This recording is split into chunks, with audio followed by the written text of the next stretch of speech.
door. What's the matter? Okay. Yep.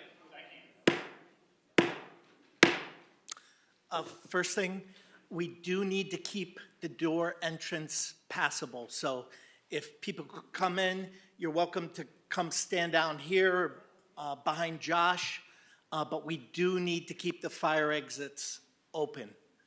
Our first application will be the Rugabundu Burnder application. So if anyone wants to stay for the Metro Realty, if you want to wait out in the lobby, that might be good. You won't get as hot. But, okay, so at this time, I'm going to call our meeting of public hearing of the Town of South Windsor Planning and Zoning to order.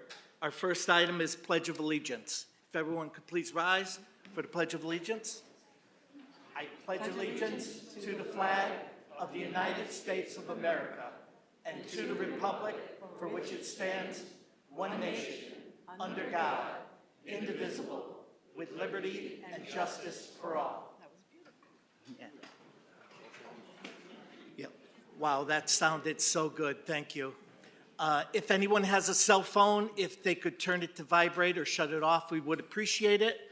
Our order of business tonight will be first for these two public hearings to hear from our applicants, then we'll hear from town staff, then we'll hear from members of the public, first those in favor, and then those against or having questions or comments, and then we will hear from commissioners. I do want to let everybody know that I expect we'll get through our first public hearing fairly quickly.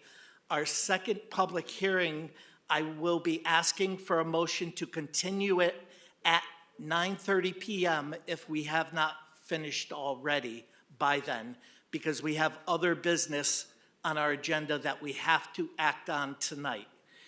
If anybody has a conversation, conversations belong out in the lobby, not in this room. So I would appreciate if anybody has a conversation, please bring it outside. Thank you. Okay, I'll ask our secretary to read the public notice. Thank you. To be published in the Journal Inquirer Thursday, June 29, 2023, and Thursday, July 6, 2023, South Windsor Planning and Zoning Commission. Notice is hereby given that there will be a public hearing on Tuesday, July 11, 2023, at 7 p.m. in the council chambers of the South Windsor Town Hall to consider the following.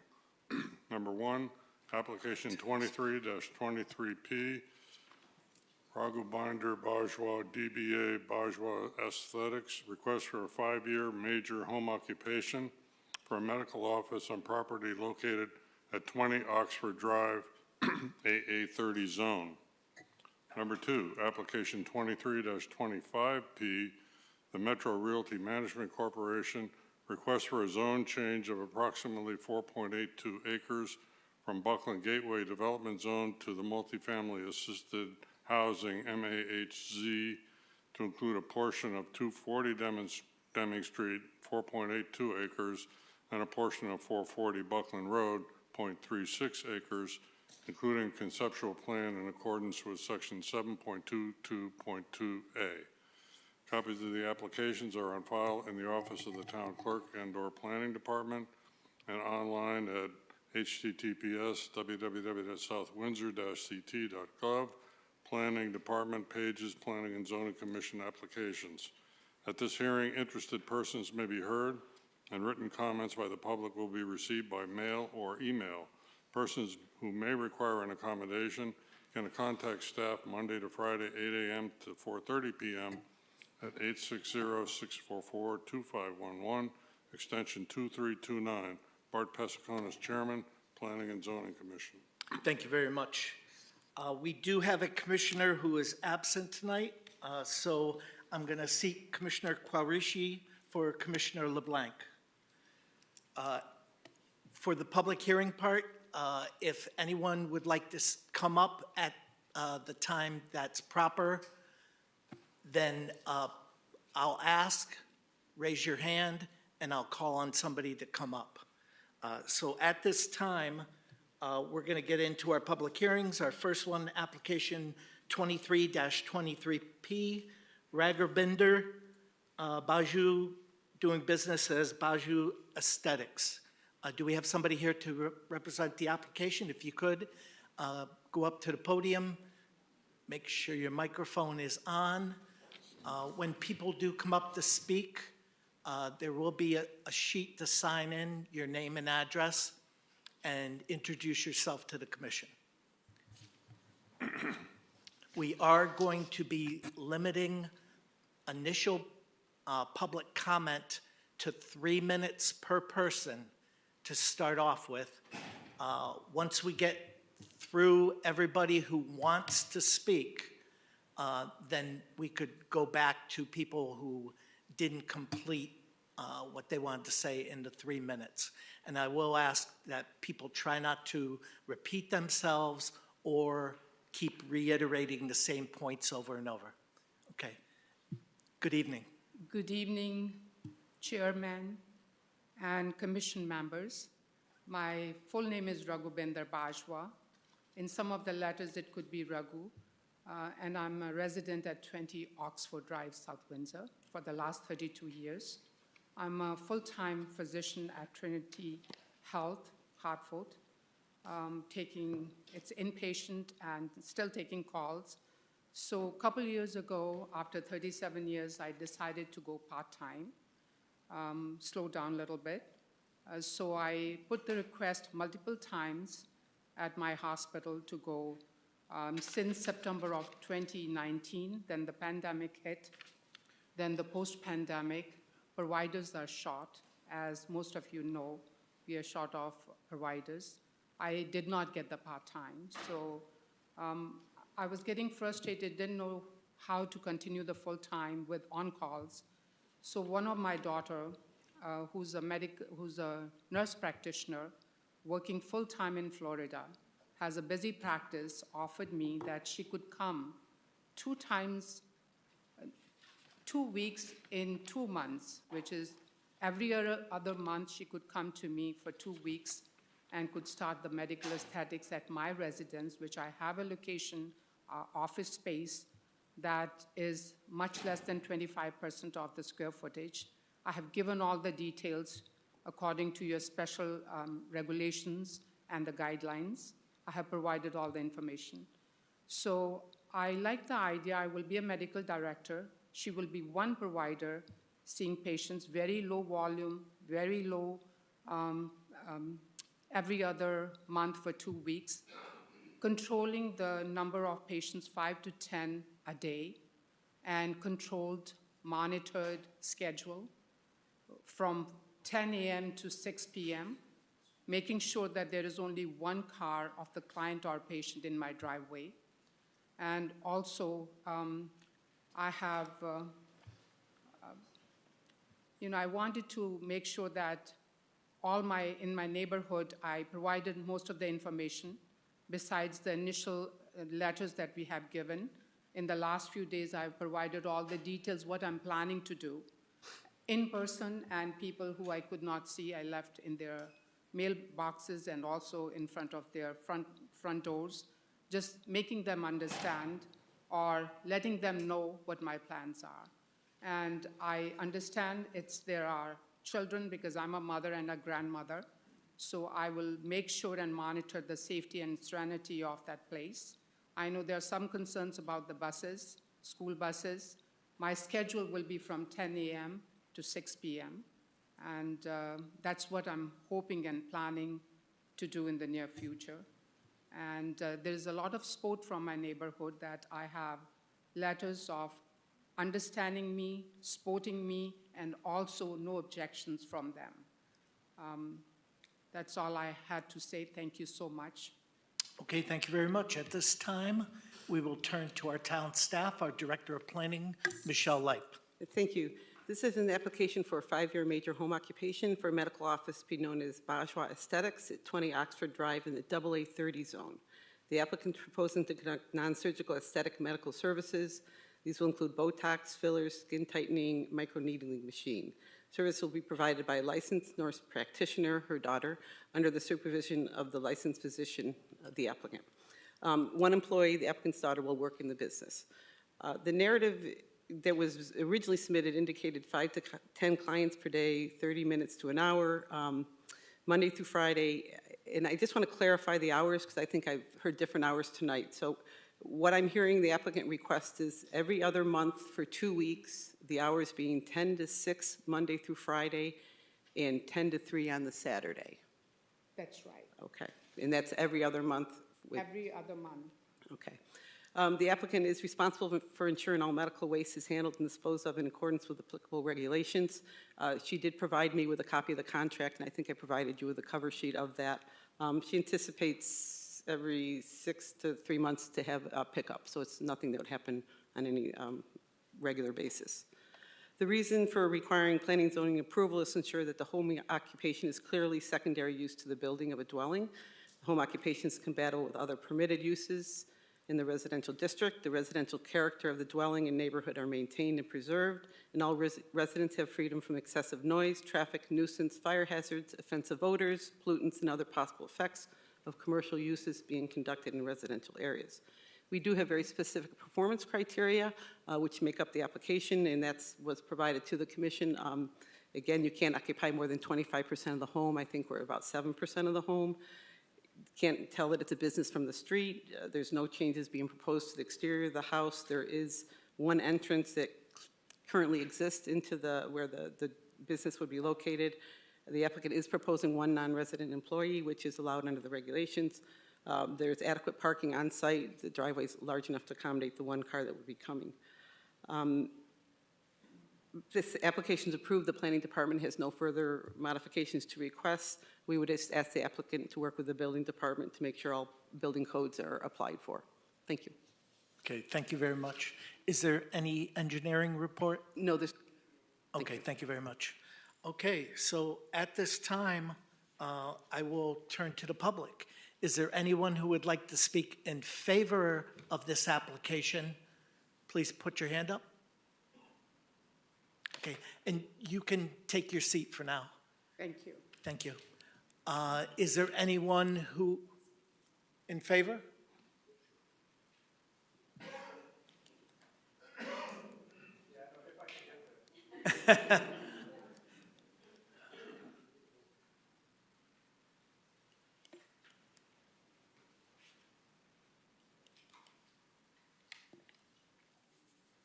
Good evening, Council. Gary Bastaraj. I live on 116. If you could Randall just Drive. raise your microphone up a little and. Sure thing. That never happens. Gary Bastaraj. I live at 116 Bramblebury in South Windsor. Live there with my family, my wife, and 3 children, 5, 3, and 1.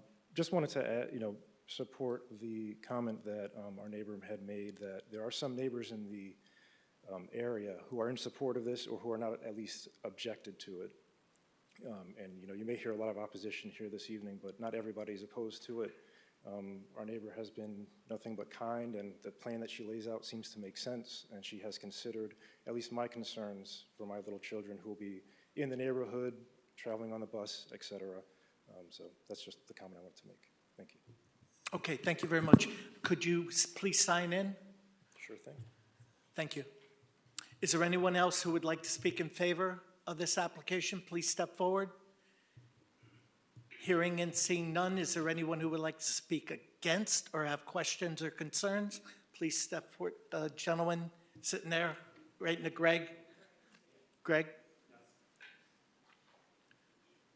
Yes, hi, my name is Gregory Erickson, 141 Windshire Drive. I oppose this because of the way the town handled this. Originally, this was posted as a single A30 application. I contacted the town in early of June, indicating that it's not a single A30, it's a double A30. And if you go to the planning and zoning regulations booklet at the time on May 23rd, anything that was a home occupation major was not permitted. And I contacted Michelle and I specifically mentioned that to her.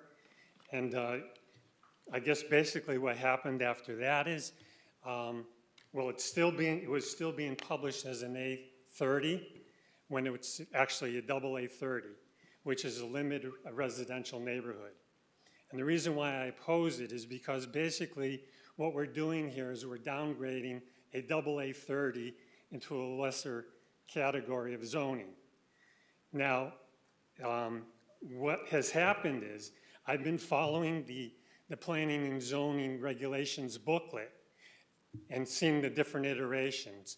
On June 25th, they changed the status for the home occupation major from a not permitted status for this application to a permitted with planning and zoning approval.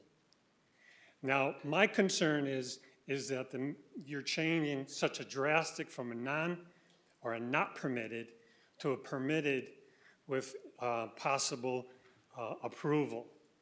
And what I want to know is the reason why that is happening and how that impacts the double A30. Thank you. Okay, thank you very much. Michelle, just to clarify that, could you? Yeah, the gentleman's correct. He did call me about that. And that is when I did the research. And again, we did administrative correction that was done at a public meeting. And that was at the advice of the town attorney because the 1994 regulation adopted did not limit it in any residential zone. It was allowed in all single-family zones. Since that time, we have approved a couple other major home occupations in single-family zones. There's been about 3 rewrites of the regulations, and it was a codification error.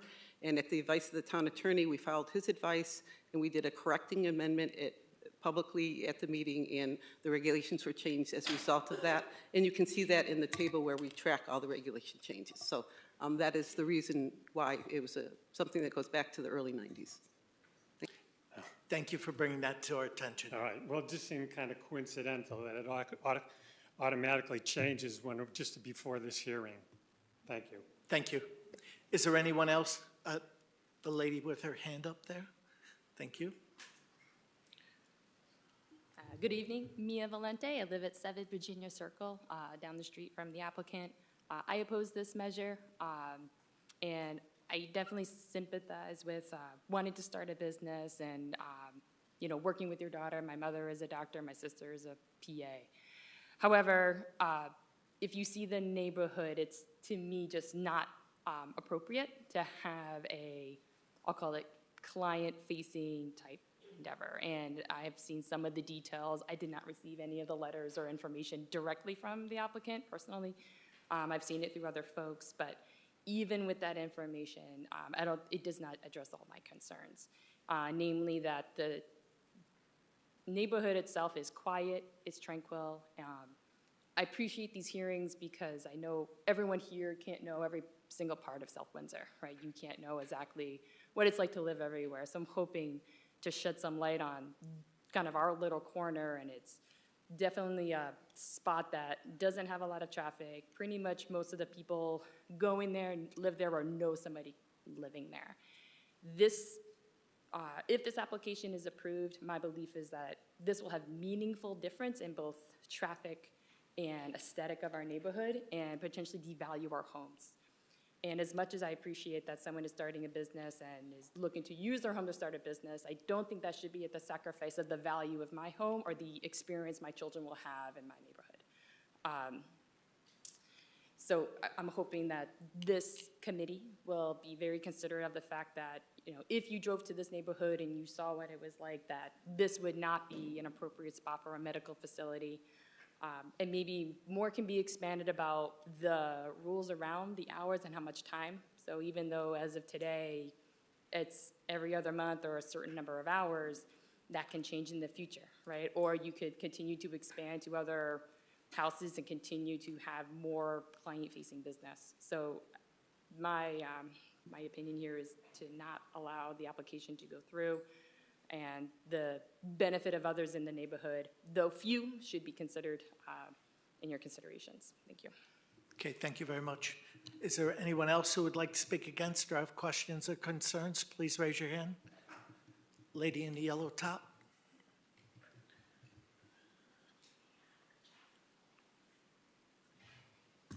Good evening, Commission. My name is Daria Sullivan. I live and reside with my husband, my 2 small children at 20 Oxford Drive, just a few houses down from the applicant. I'd written to Ms. Lipe, is that how I pronounce? Lipe, and previously submitted this letter. I'm in opposition of this application simply because I have 2 small children. As Mia just iterated, we live in a neighborhood that's closed off from all other traffic patterns. The only people who enter the neighborhood are residents or visiting residents.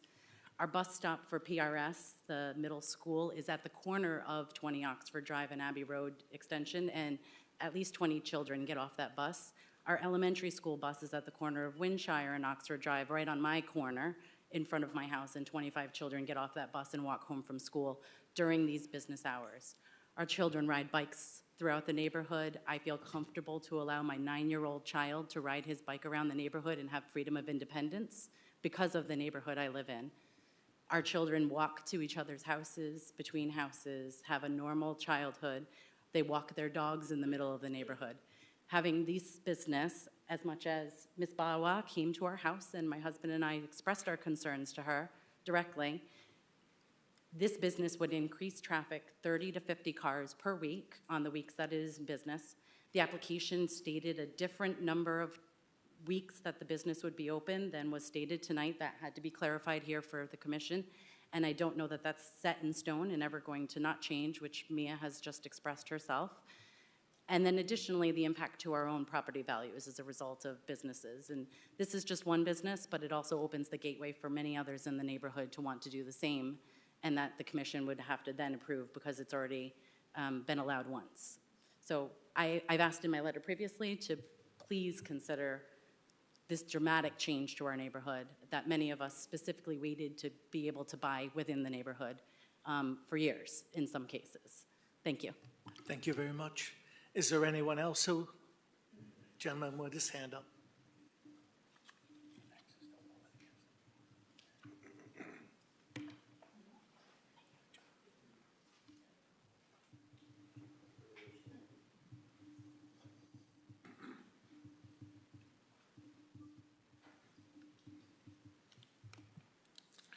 My name is Jeff Trachtenberg. I live at 111 Oxford Drive. I'm here to express my strong opposition to application 23-23, Bawa and Aesthetics on 20 Oxford Drive. I believe the application should be not approved for the following reasons. First of all, the zoning regulations, as my colleague mentioned before, were changed mysteriously.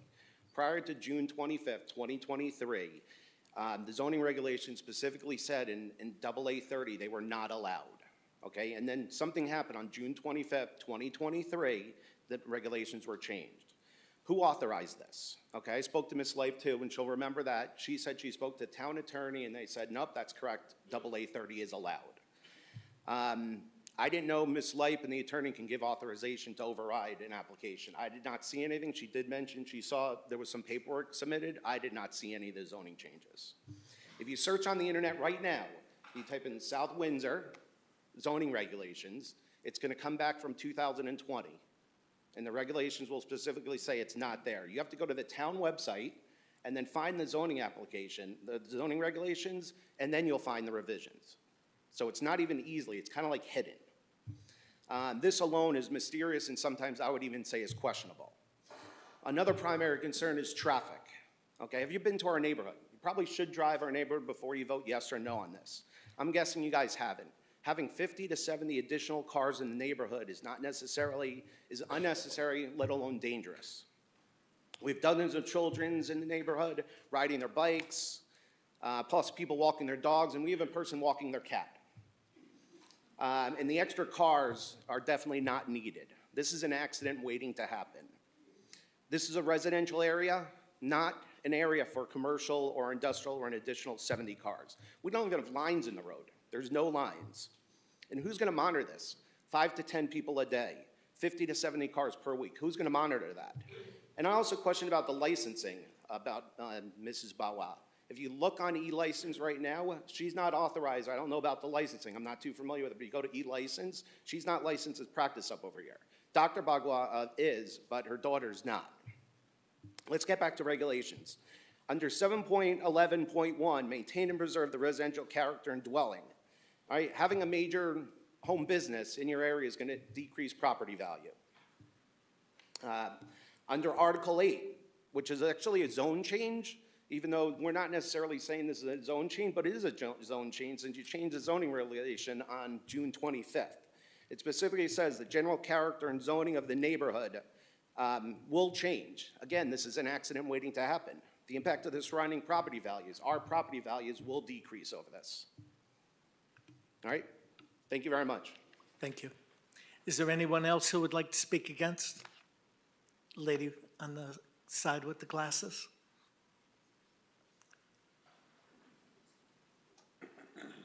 Good evening, everyone. My name is Grace Mighty. My husband and I reside at 140 Oxford Drive, which isn't too far from where this application is supposed to take place. I have my two sons. I have 3 boys, ages 8, 6, and 4. We've lived at 140 Oxford Drive for approximately five years. And even though I'm not opposed to anyone starting a business, I am opposed to the business being in our residential area, considering that our 3 boys, they're friendly with everyone in the neighborhood.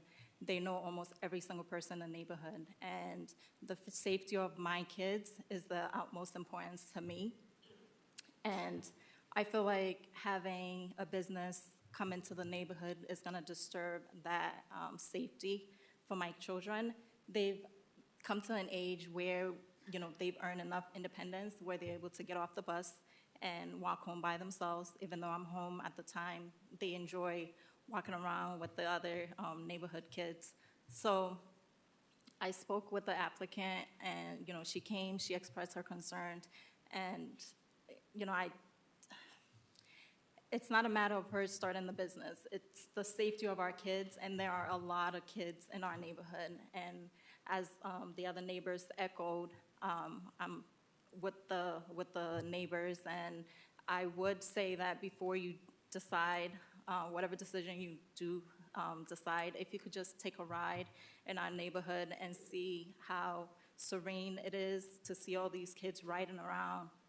And the fact that Saturdays, we allow our kids to play outside. If you come, our kids are always outside playing. We take screen time away from them. Saturdays are their days to ride their bikes, go to the neighbor's house. So I just feel like their safety would be disturbed if the business was to take place. So please consider our kids. There are a lot of kids. This past month, we had a neighborhood picnic, and you should see the amount of kids that was able to attend. So just consider the kids. The kids are the future, and I feel like strangers coming in, we don't know who we can trust. The applicant brought up the concern that, Amazon comes in and out, but I believe Amazon does background checks on the employees, and I'm not quite sure the people that are coming into our neighborhood, if the same is, to be said of that. So my main concern are for my kids and the safety for them. So please consider the kids. Thank you. Thank you very much. Is there a gentleman with the hat? Oh, well, that's you, Sharon. That's me, Sharon. Oh, I'm sorry. My apologies. Okay. So my name is Sharon Timmons. I'm at 161 Oxford, and I've been a neighbor of Ragu for a while, and I'm not here. I love Ragu. I'm here to talk about what South Windsor is about. I'm not going to talk about the safety. Everybody's convinced you of that. I'm not here to talk about the children, but what is South Windsor about? South Windsor is about family, community. We just invested in all of our schools. What do we want our kids to do? Exactly what my neighbor just said. We need our kids outside playing. I'm listening to these moms and dads talk about safety, and I have a neighborhood where I look outside and I see kids playing. They're not inside, they're not playing soccer, they're not all over the place, they're playing. And if we're concerned now that there's going to be a lot of new people coming in the neighborhood, my concern is, what is our community supposed to be about? We're a family. We're priding ourselves. We have new schools. We're priding ourselves on our neighborhoods. If you start introducing retail and businesses into our residential areas, will we be that family community anymore? I thought we're trying to build the retail in nice little areas where we can walk around. Wouldn't we want that business in an area where those patrons can go patronize some other area? Excuse me. You need to address the chair for your comments. for multiple reasons, one being you're best picked up on a microphone if you're facing forward. Oh, I'm sorry. Thank you. So basically, I'm just trying to say that, in my opinion, my kids are grown up, and I'd like to keep it as a family community where the kids can feel comfortable playing outside. That's where everything else that everybody has said I agree with, and I wish Raghu luck with her business in the right place. Thank you. Thank you very much. Lady with the crutch.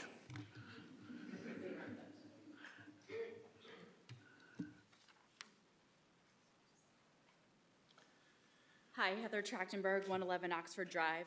I would like you to make note that the middle school and the high school bus stop is at the corner of this area. My daughter is super concerned about different people coming in and seeing her. She is selectively mute and has an anxiety disorder to speak and terrified about other cars. And I think that's also a concern that you should note down. Okay, thank you very much. Is there anyone else who would like to speak? Lady with her hand up back there, thank you.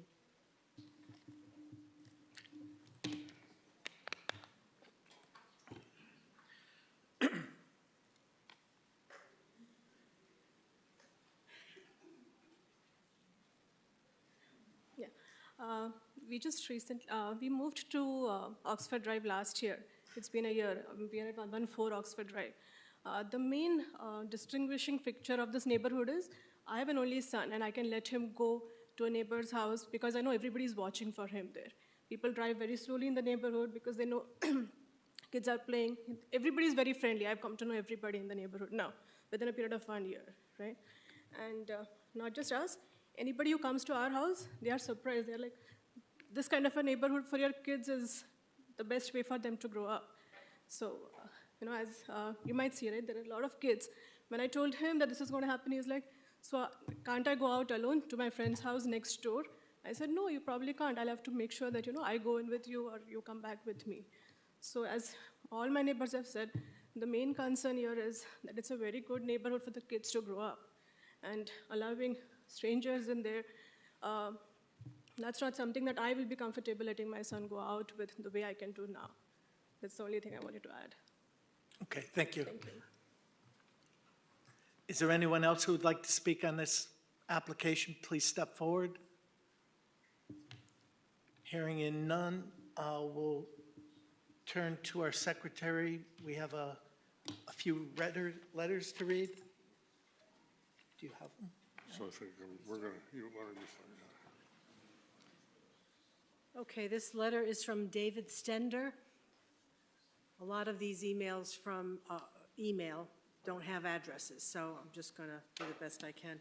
Good evening, Ms. Leip. I wanted to take this opportunity to express my concerns regarding the application for a medical spa at 20 Oxford Drive. I'm firmly against this proposal, as I believe it would introduce additional traffic into our already peaceful neighborhood, which would burden my family, especially my young children.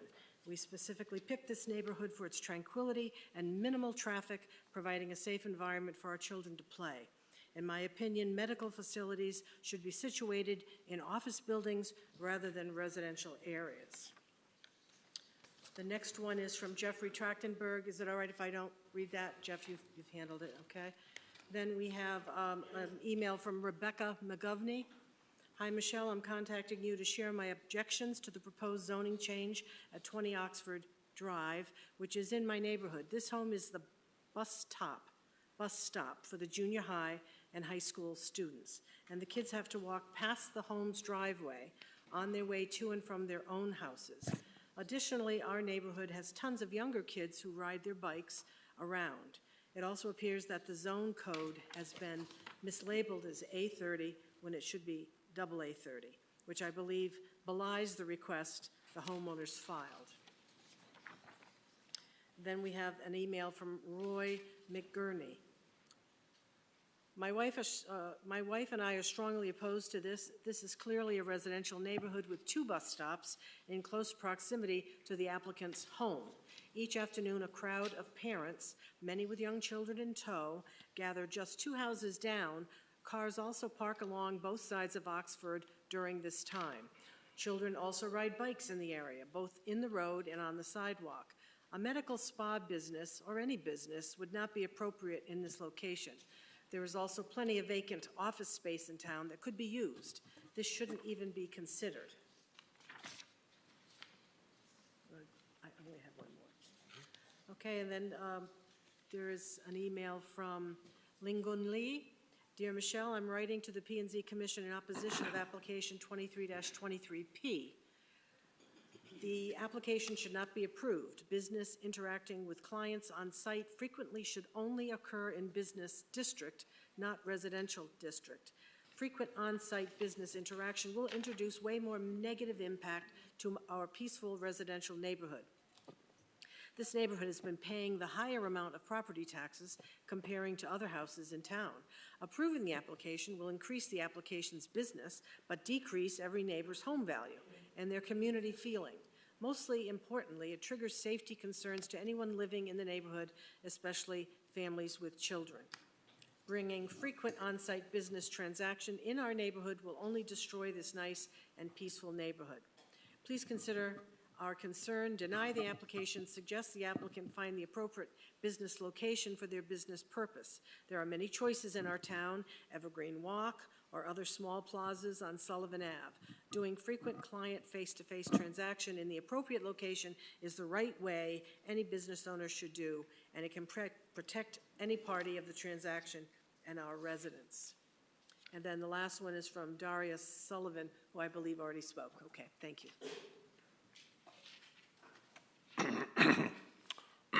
This is a letter from Thomas Sullivan. I think Darius Sullivan spoke earlier, but I'll read his letter. Hello, I'm writing regarding the application for a medical office in the home at 20 Oxford Drive. In short, a medical office does not belong in this neighborhood. Approval of this application will impact every single member of this neighborhood negatively, with the exception of the homeowners seeking to open this office. There are numerous issues that are indisputable. The impact of additional traffic into and out of the neighborhood, property values living in a mixed-use area compared to an entirely residential area, etc. However, the biggest issue and the reason every single person in the neighborhood I have spoken to is strongly opposed to this is safety. The neighborhood is filled with young children. There are children outside constantly walking to each other's houses, riding bikes and scooters, walking their pets with their family, generally enjoying the quiet and safety of this secluded neighborhood. The elementary school bus picks up and drops off dozens of children just a few houses away from this location, and the middle school bus picks up and drops off on the same street corner as this location. There's a lending library in the same intersection all the patients in this office would be using to enter and exit the neighborhood, which children regularly bike or walk to swap books. A steady flow of people rushing to and from their appointments will make this neighborhood less safe. Introducing dozens of strangers into the area every week will make it less secure and will prevent our children from being able to enjoy the neighborhood as they currently do. The reason we and many others chose this neighborhood to live in and raise our families is that it is a quiet, safe, friendly community. We all paid premium prices to ensure our families could enjoy the quality of life that living in such an area brings. There is no through traffic, and the only reason to turn into the neighborhood is if you live here or are visiting someone who lives here. Adding businesses would destroy that. This is not an office park, it is not an industrial park or a strip mall or a commercial area. An in-home Botox clinic is not serving a community need. South Windsor has plenty of commercial space to use. Please do not allow one household's desire to save on office rent and work from home to lower the quality of life for the 20-plus other homes on this street and 50-plus other homes in the neighborhood. Thank you, Tom Sullivan, 60 Oxford Drive.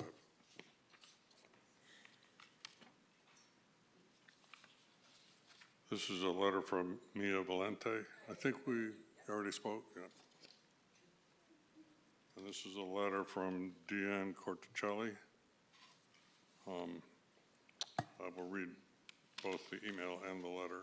I'm attaching my letter as I cannot attend tonight's zoning meeting on the proposed home business to be located at 20 Oxford Drive. late-minute duties came up that I cannot ignore. I hope this letter will be read to all parties involved. I'm writing this letter to express my strong opposition to allowing a medical spa business in our neighborhood to be located at 20 Oxford Drive, South Windsor, Connecticut. First of all, my family and some of our neighbors are quite concerned to hear that a home in our neighborhood is planning to open up an in-home business. I'm shocked and suspicious that the people that would be most affected by this proposal were not notified by the proper boards, commissions, and/or agencies. We were told by word of mouth and from other neighborhoods in our small community. Our primary concern is traffic with our children, animals, and family members of all ages walking, biking, jogging, etc. throughout our neighborhood. Extra vehicles are not needed, as well as unknown people that would and could possibly interact with our children. Thus, my concern would be safety for all the neighborhood children. Another issue that needs to be mentioned and considered is the noise. We have a peaceful, quiet neighborhood with very little traffic, and I feel that any added noise would be unacceptable in our community and not wanted. Finally, are there plans for garbage disposal? Who will be monitoring the waste? Once again, disposing of medical and biohazards do not belong in a neighborhood with dozens of children.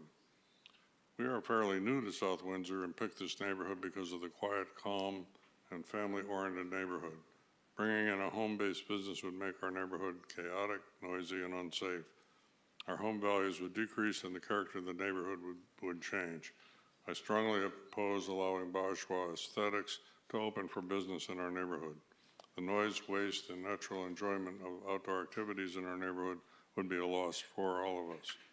For all our children's safety as well, please vote no for our neighborhood. Resident of Bramblebrow, which turns out to be Ms. Corticelli. That's it.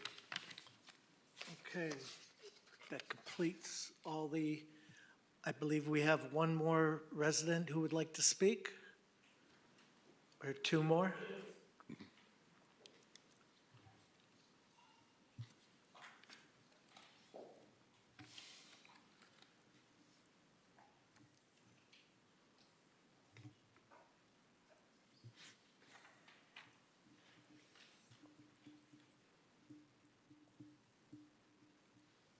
Good evening, Commissioners. I'm James Kupchunas. I live over on 1 Christine Lane, which is the neighborhood across the way from there.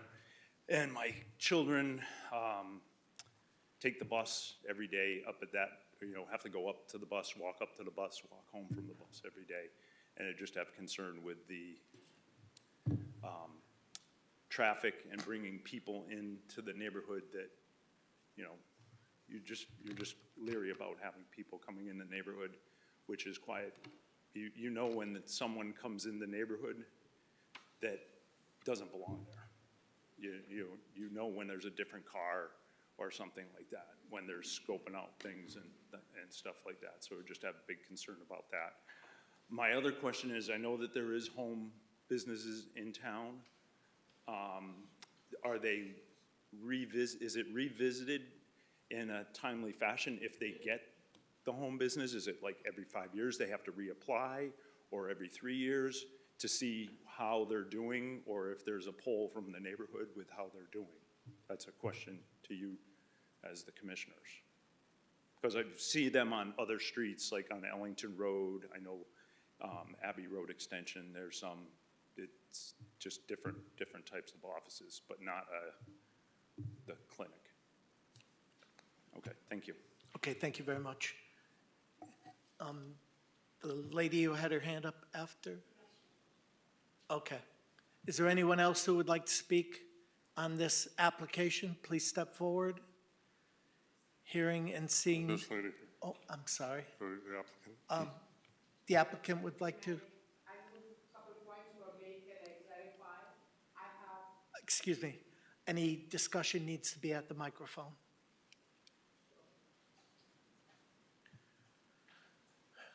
So I have few letters of support and no objection, and they do understand my situation.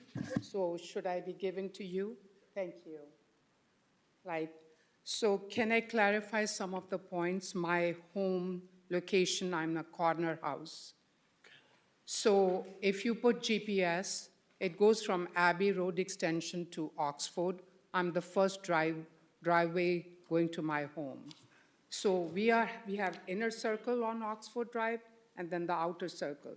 It will not be disturbed by anyone coming from outside for the business. There was a comment made about my licensing and my daughter, Badleen Bajwa's nurse practitioner licensing. Before even coming to town, I had to go through the regulations with the state. They have everything. They cleared it. They have everything. I could provide those licensing and everything that is required to the town if that's needed. Because state has okayed me to have my medical spa or aesthetic medicine at my location, and I could provide that to town also. So there was my location, there was a suggestion made that there are many empty spaces out there for business if I have to do business, why home? I could understand my neighbors' concerns, but I looked into that also. That's a great idea. If I'm working full-time, I'll take a location. Even Hanush Jewelers I looked into their building. It's $3,200 per month. If I'm working only 2 weeks out of 8 weeks, I will be it's not financially the right decision for me. I will be putting money out of my pocket than making money. I looked into those locations also. So traffic, we were talking about traffic. I fully understand my neighbors. There is a traffic, but my house is first one to watch that traffic. I see those Amazon trucks because almost every home has those boxes outside. I see UPS. I see our lawnmower trucks over the weekend, 5 different pickup trucks, not only trucks with the tail with their equipment, standing over the weekend, 5 different ones in that circle area. So that's a threat too. I could understand that. And I do take the responsibility. I'll monitor the traffic coming to my first home on the Oxford Drive. That's first driveway. That traffic will not be entering into that circle of Oxford and other extensions of Oxford. I think I covered all those things that I wanted to. So I would like to know if you need any proof of my licensing or my daughter's licensing, chairperson, so I could provide anything that you want to for clarification, because Okay. I have satisfied the state. Okay, thank you. I'll turn to commissioners. Commissioner Bernstein?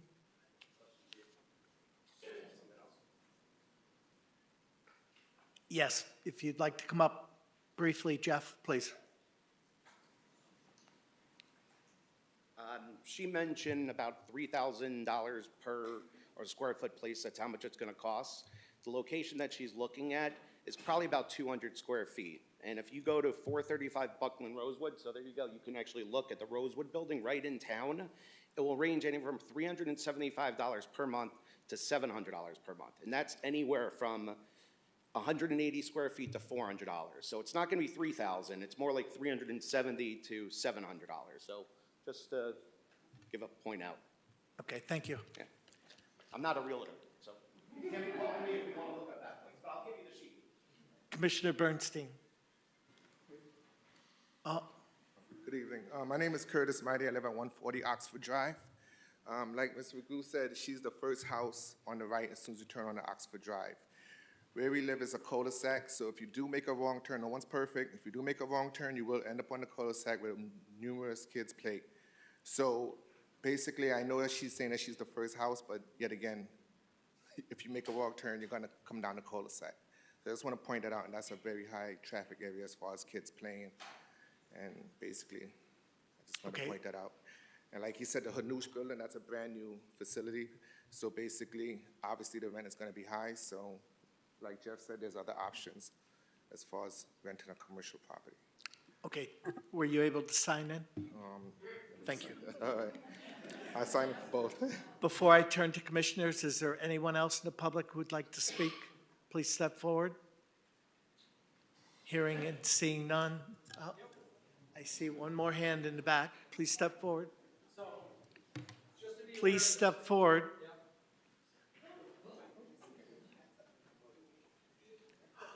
So just so the council's aware, there's about 50 or 60 people outside right now. There's about a 15-second delay on the video out there, number one. And number two, we can't hear anything that's being said here. So people out there want to speak about the apartment issue, and whoever prompted it to move to the next phase, are there any other questions? Everybody out there can't even hear it. So we were unaware that you were moving on to the Oxford Drive subject. I would ask the council to reopen the floor. So were you talking about the apartments before? We're talking about the only reason we were talking about that was because the issue that was first in front of us was Oxford Drive. So we asked if anybody who was waiting for the apartments could wait outside, then that would be better for everybody here. We're not going to fit everybody out there in here, so we either need to turn the volume up out there so people can hear and be part of what's going on here, or you need to reschedule this for a larger venue. Those are your two choices. Order. Order. Thank you. Can you solve one of those two problems? Either make it loud so we can hear it. I'm trying to do that right now with the IT guy. I'm trying to get access to turn this up outside, okay? Okay, So thank you. I would suggest at this point that the meeting should stop until that's resolved. Either call the meeting right now and reschedule it, like give it 5 minutes if they can't figure it out in 5 minutes, but no Are there more people out there that want to speak about this application? We don't know because we can't hear what's going on in here. Chairman, I'll go out and see if there's anybody here for the Oxford. We'll send them in, okay? Okay, thank you. But even if someone is interested in Oxford outside, they can't Excuse hear me. what's going on. Excuse me, only one speaker. Thank you. Give us a minute, please. All right. Thank you.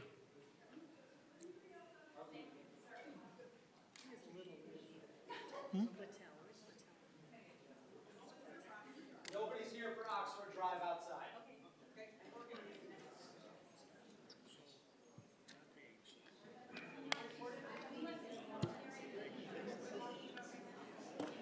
Excuse me. As I said previously, if there's any conversations, please take them outside. Thank you. So the conversation in back, just to reiterate this, a couple people came up and said, this should probably be moved to TE because there are too many people here to have everybody heard and to have the people outside hear what's going on in here. Even if you want to shuffle people in and out, not everybody's going to be able to participate. That's not what this government's supposed to be about.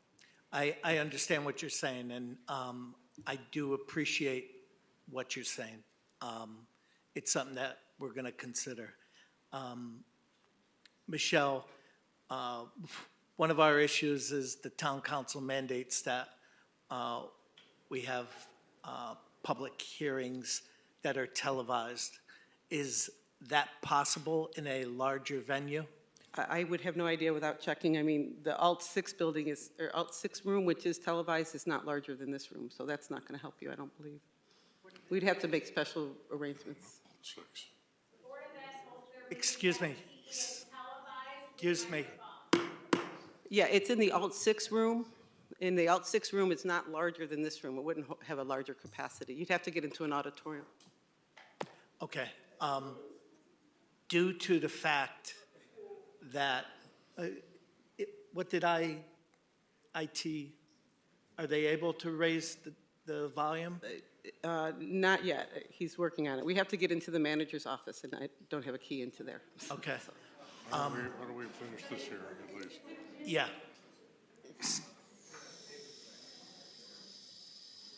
Sorry to intervene here, but there's about 25 of us here for the Oxford Drive matter, which has nothing to do with the apartments, and that will alleviate some space in the room. If the other constituents here allow us to proceed this part of the hearing. Okay. Which is a good point. Thank you. I would like to complete this public hearing.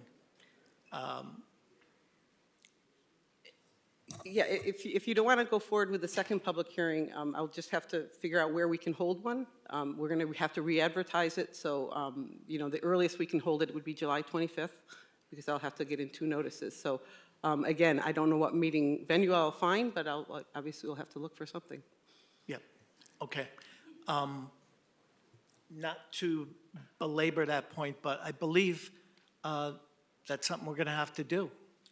If we're going to have televised meetings and we need to have everybody who has an opinion the opportunity to speak at the hearings, and we're not into overflowing rooms past the fire codes. I believe we will have to reschedule that second hearing. What we could do, Chairman, with all the letters that we have received, we could put those out with your agendas, so you will have gotten all the letters ahead of time, Yep. so that they won't have to be read into the record, but you'd have the opportunity to read those. So we will make sure that they get included in the packets. And again, I suggest maybe we finish this public hearing, and then maybe we bring up the applicant and talk about process for the second one. Okay. We have a gentleman in the back. Excuse me, if you would like to step forward, I'll listen to what you have to say. Thank you. My name is Jason Bowers, 127 Gorski Drive. Pardon my ignorance in regards to government here, but given the size and the volume of people that are out here, why is there not a vote on this zoning change? Why do we not vote on this? The commission is tasked with voting on it. It's not up for public vote. A point of order, we're still in a public hearing on a 20 Yes. Oxford Drive. Yeah. So that's out of order. I Okay. appreciate the comment. Thank you. Okay, we're going to continue with our public hearing for Oxford Drive. And at this time, I will turn to commissioners. Commissioner Bernstein. Thank you, Mr. Chair. If the applicant will come to the podium, I'd appreciate it.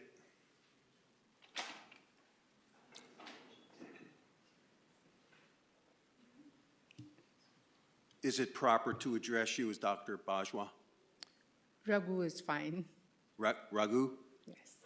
So when you were up there just before and you were addressing some of the objections that the public had, you made a comment, and I'm going to ask you to clarify it because Sure. you said something about 2 weeks out of every 8 weeks. Give me, that's out of context for me. Help me understand what that means.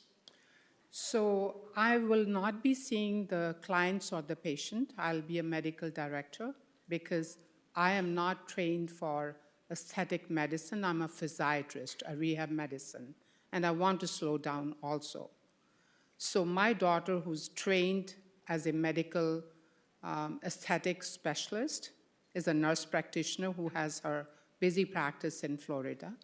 When she saw me struggling with going to part-time, she offered her help to come and see patients here 2 weeks every other month. So from Florida, she'll come to Connecticut 2 weeks every other month. But this business is scheduled Monday till Saturday, 10 to 6. Is that her doing it? during Only that- those 2 weeks, her doing it. Say that again?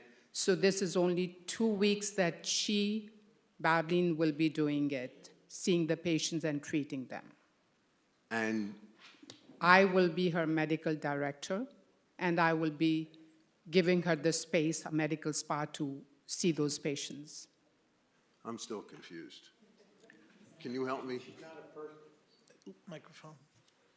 So your daughter is not a permanent resident of this home. She lives in Florida, will be coming up here to use your home as her practice, under your guidance. I'm a medical director for that practice. The daughter does not live in the house, Paul. Will it be the same 2 weeks? Like, will it be 2 weeks, then 6 weeks off, then 2 weeks and 6 weeks off? That's right. And that'll be a steady schedule that way? That's right. So the business is only operating 2 out of every 8 weeks? That's is what you're right. saying? Okay. That helps. Can you describe for me in layman's terms what aesthetics is? Okay, this is, she does many different things with different machines, anti-aging, like Botox or fillers or anti-aging topicals on the face, and using different machines for tightening, and it's not surgical. Okay, It's non-surgical. So these are medical procedures? Medical application and medical procedures, yes, but And non-surgical. So non-surgical, describe to me how invasive they are. Injectable with the very tiniest needle, and the smallest needle, maybe half an inch, 0.5. So small needle, injectable, into Okay. skin or maybe subcutaneous.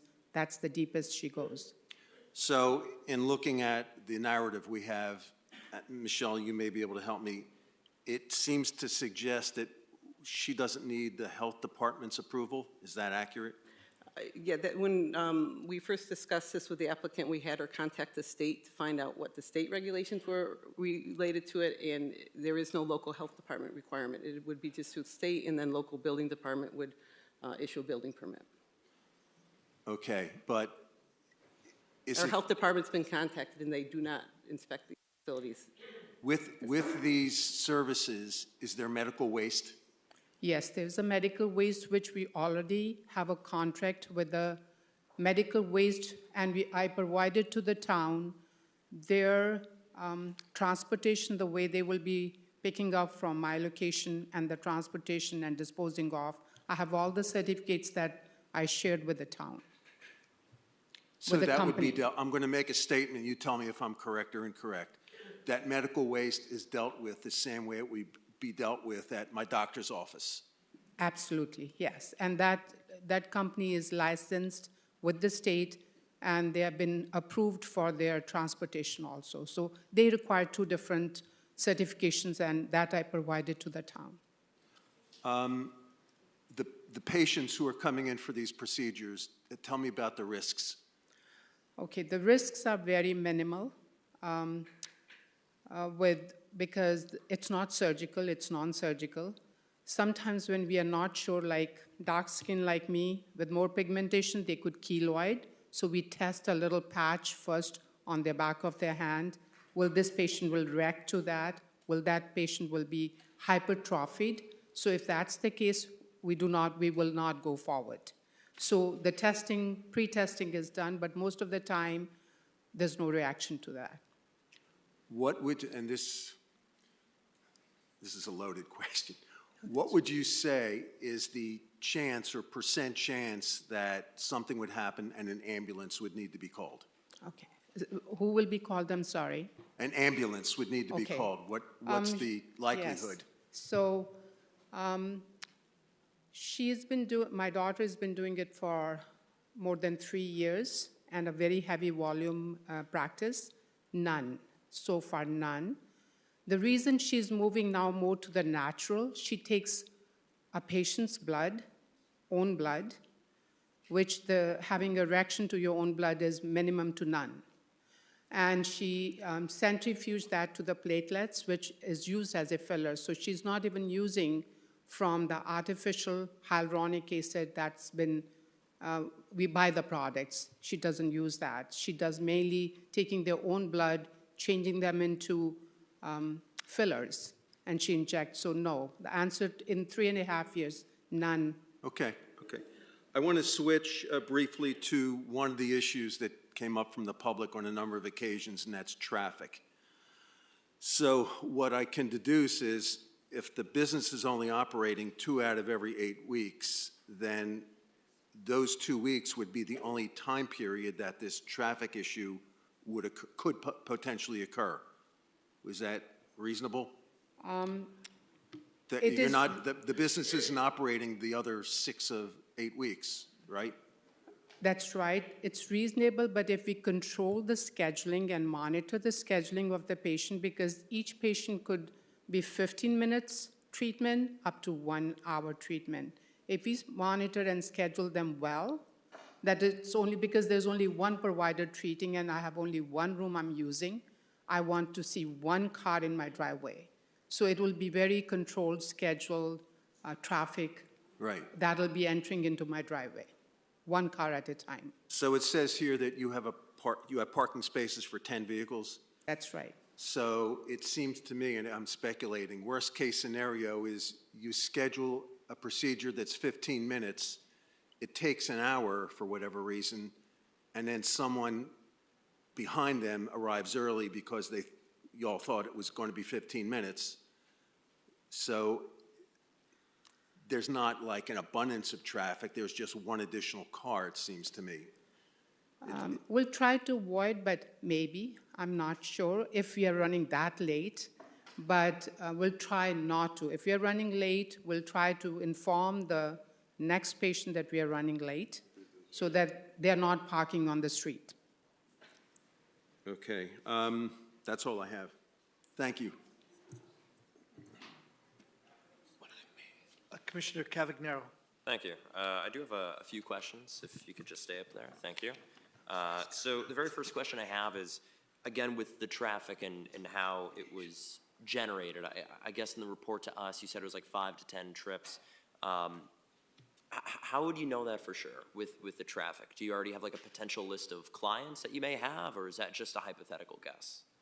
So 5 to 10 is the maximum we are, because I think one of the requirements from town is that we have to tell how much we are predicting, because we want to give the quality and we want to control minimum. That's my requirement, that we will be working only 2 weeks. It's not going to become 4 weeks as some of the neighbors have concern. We are going to increase the number, we are going to increase the timing. It's not going to happen.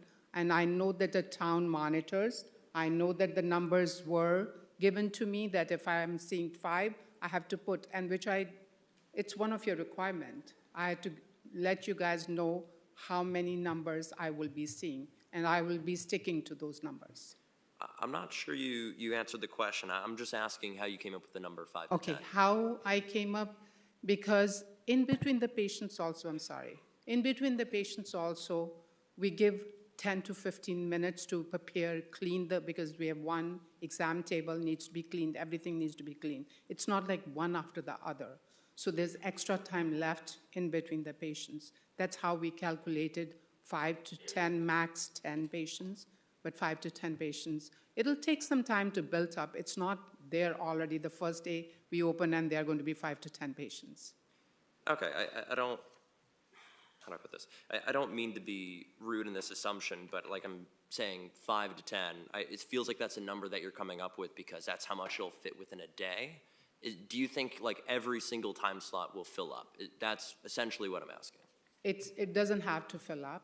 Okay. And my daughter came up because she's been seeing those kind of patients. She never overbooks. In Florida, she's the one who calculated the time schedule because everything is now on the computer, and she calculated and she said she wants to pace it and leave some time in between the patients, and that's the range she gave me. Gotcha. All right, I'll move on from that then.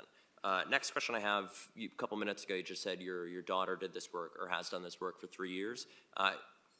We've been in this public hearing for more than an hour. You may have said it, and I may have just gone over my head, but how many years have you done this work? I assume a lot longer than 3. Okay, so I'm a physiatrist, a rehab medicine doctor. But during my physiatry, I work as a medical aesthetics also for at least 7 years. So I have experience on medical aesthetics, but a lot of things have changed since then. I'm talking about 2002 till 8. That's the time frame that I worked in medical aesthetic field also. So I do have a background knowledge, but things are changing and it's evolving. Okay. But in my own, as a physician, 37 years. Okay, thank you.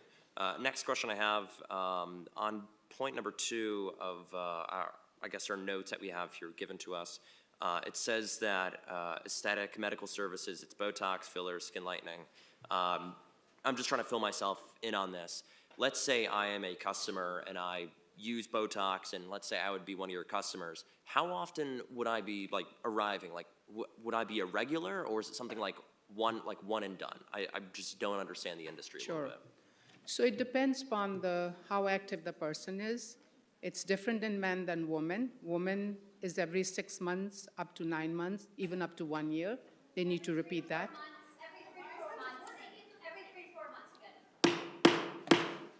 Excuse me.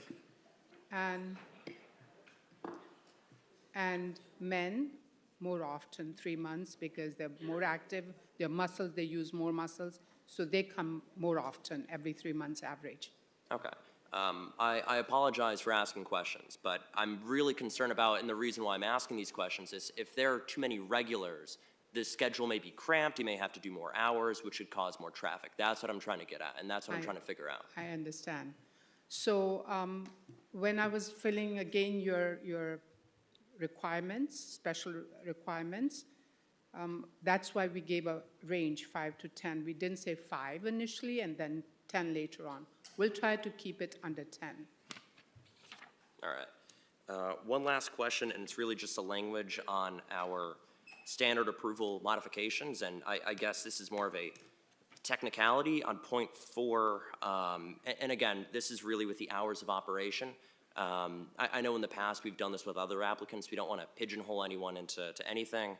I'm just trying to think of a scenario where, and on here it says 1 Saturday a month. So if let's say there's a client, they come regularly, let's say on a Saturday because they can't do the week, they cancel on you at the last second. I'm not sure it'd be fair to force the client to wait the next month to come on the Saturday. So I'm not sure if you just want to say Monday through Saturday, so they're not forced to wait an additional month. It's more of just a technicality thing. I just read that and it just didn't make sense to me. Other than that, I have no further questions, so that'll be it. So can I, just for my understanding, so this needs a clarification from Monday to Saturday for 2 weeks every other month. So that schedule is provided like much time ahead so that the clients or patients could pick it up which day is right for them. So Okay. that schedule will be provided much in advance. Okay. I'm just reading what we have in front of us for the standard approval modifications and not the other letter that was provided. It seemed like the schedule or the hours of operation was a little bit different. And what we would go by is the standard approval modification. And it says on here only 1 Saturday a month. So if there's a discrepancy or miscommunication here, I just want to clear that up now. I can clarify and send another letter, the last letter, that does mention 2 weeks every other month. So that makes, so I could clarify those. 2 weeks every other month is what the request is. And that would be 1 Saturday Okay. every other month. Yeah, no, that's all I have, so thank you.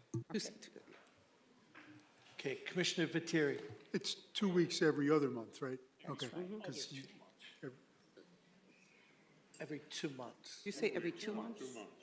Every other month, that's 2 months, like 2 weeks and 2 months, or it's No, it's every other every month. other. 6 weeks, 2 months. It's 2 It's weeks 2 this weeks, month, 6 then none weeks this off, 2 month, weeks. then 2 weeks this month, then none this month, and 2 weeks this month. It's every other month. It's every Please, order.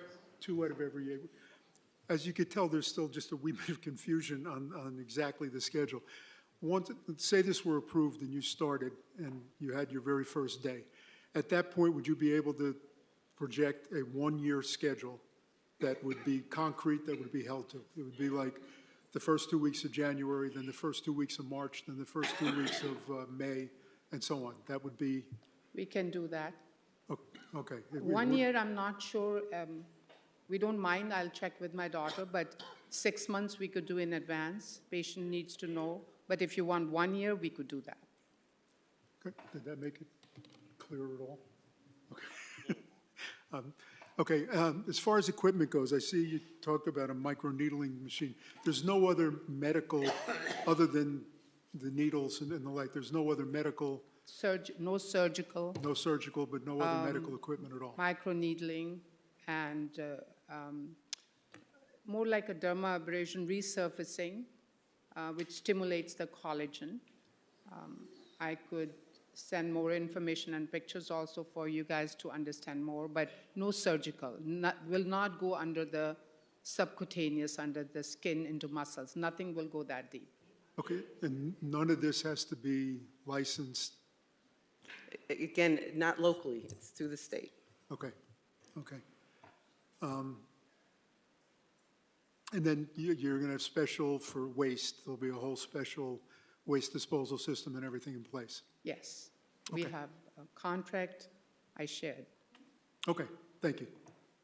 Commissioner Foley. One question, will any of your patients be under anesthesia at any point? No, it's Never. topical numbness cream or topical lidocaine to numb the area if the patient is sensitive. But it's usually a cream which is of 3 different chemicals to numb the area. Okay. And for major home occupation, I'm having a little hard time that you own the home, but your daughter's gonna be one running the business. I know do we have anything in our regulations stating that Our regulations allow for one non-resident employee, correct? So she is overseeing the business, and her daughter is the one non-resident employee as part of the business. So it's a 2-person business. Her daughter's doing the actual procedures, however, she is the medical director that is required to oversee it. So But the license for the aesthetics, who holds that license? The medical aesthetics is under my daughter's name. That's Bajwa Aesthetics. We are doing business as DBA as Bajwa Aesthetics. That's under me. I'm doing the business at my residence. And she's performing she's doing the services. Okay, thank you. Commissioner Wagner? Thank you. Before I get to my points, the applicant did provide 4 letters of support. Basically, she had sent out a letter to everybody or most of the people in the neighborhood. I don't know the exact distribution, but she got back these responses.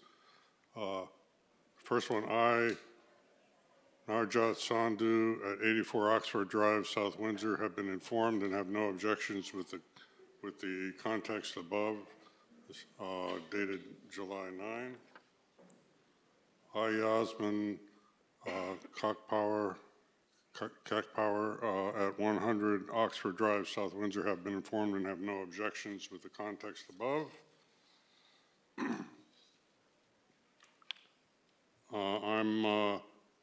I can't read the name. I think it's Jeriza Akhtar of 89 Oxford Drive, South Windsor, Connecticut, have no objection to Bajwa Aesthetics. And Vasilid and Savas Karagiamas at 28 Oxford Drive, South Windsor, have been informed and have no objections with the context above. These And here's 2 more. Yeah.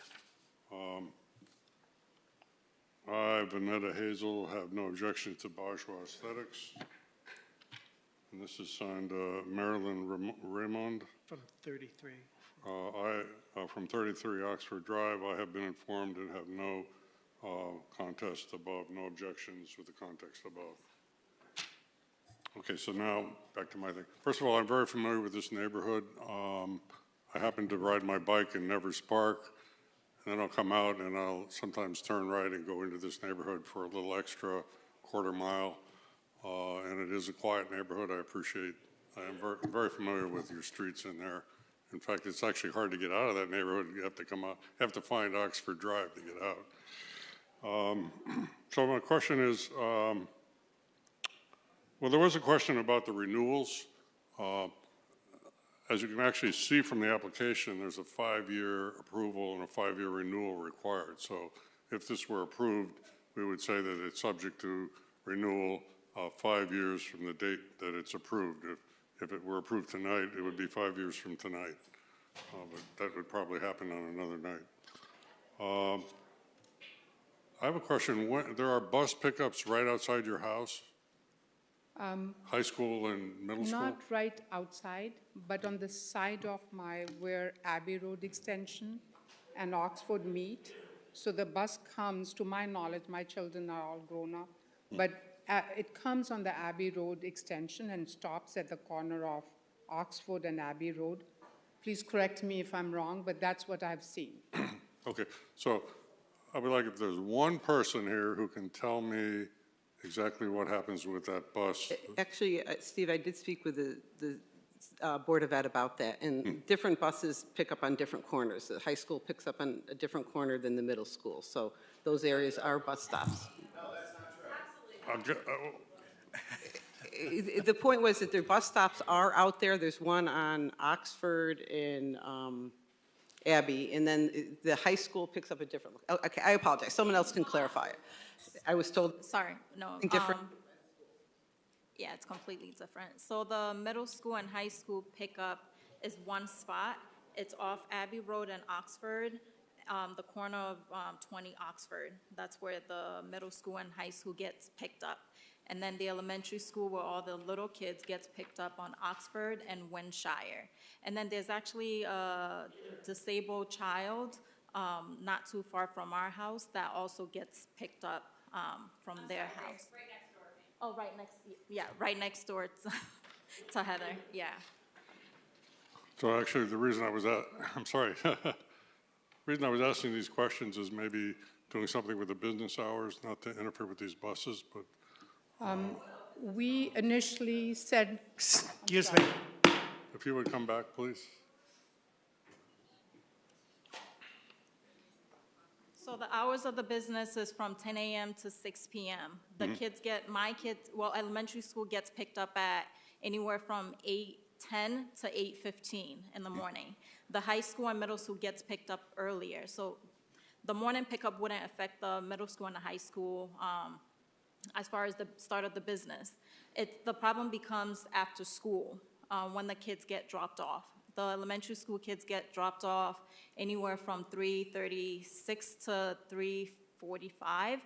Middle school and high school gets dropped off earlier than that. And so, there's late buses. And the late buses. So it would affect those hours. Thank you. Okay, sounds like it's too complicated to adjust your business hours. Those are all the questions I have. Okay, thank you. Thank you. Commissioner Dexter?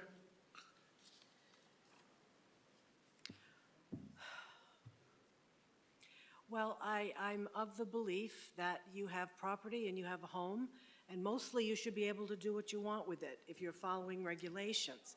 We have tons of neighborhoods with hair salons and chiropractors and dental practices, and we have group homes, dog grooming. I have some in my own neighborhood. We pay lots of taxes, and we have picnics as well. So, Excuse me. Thank you. So I'm really, really sympathetic to everybody. But I do have a question for you, Doctor. Sure. Without your daughter, does this business exist? No, it will not. Okay, And and let me just follow up. And how does this business help you reduce the hours leading into ultimate retirement? How does that work? I want to cut down the hours, and I'm looking for, I haven't started the Social Security. Once I start the Social Security, I think I'll be more comfortable. I need some supplemental income, and this will provide me supplemental income. Okay. My daughter offered this after me trying everything else. Okay. We talked about the bus stop. I do see sidewalks on both sides of the street, which is very unusual these days. And would the applicant be okay with less than 5-year permit for a major home? I'm very flexible. Whatever you decide, I'm willing to, I'll go with you. I'm willing to go with if it's less than 5.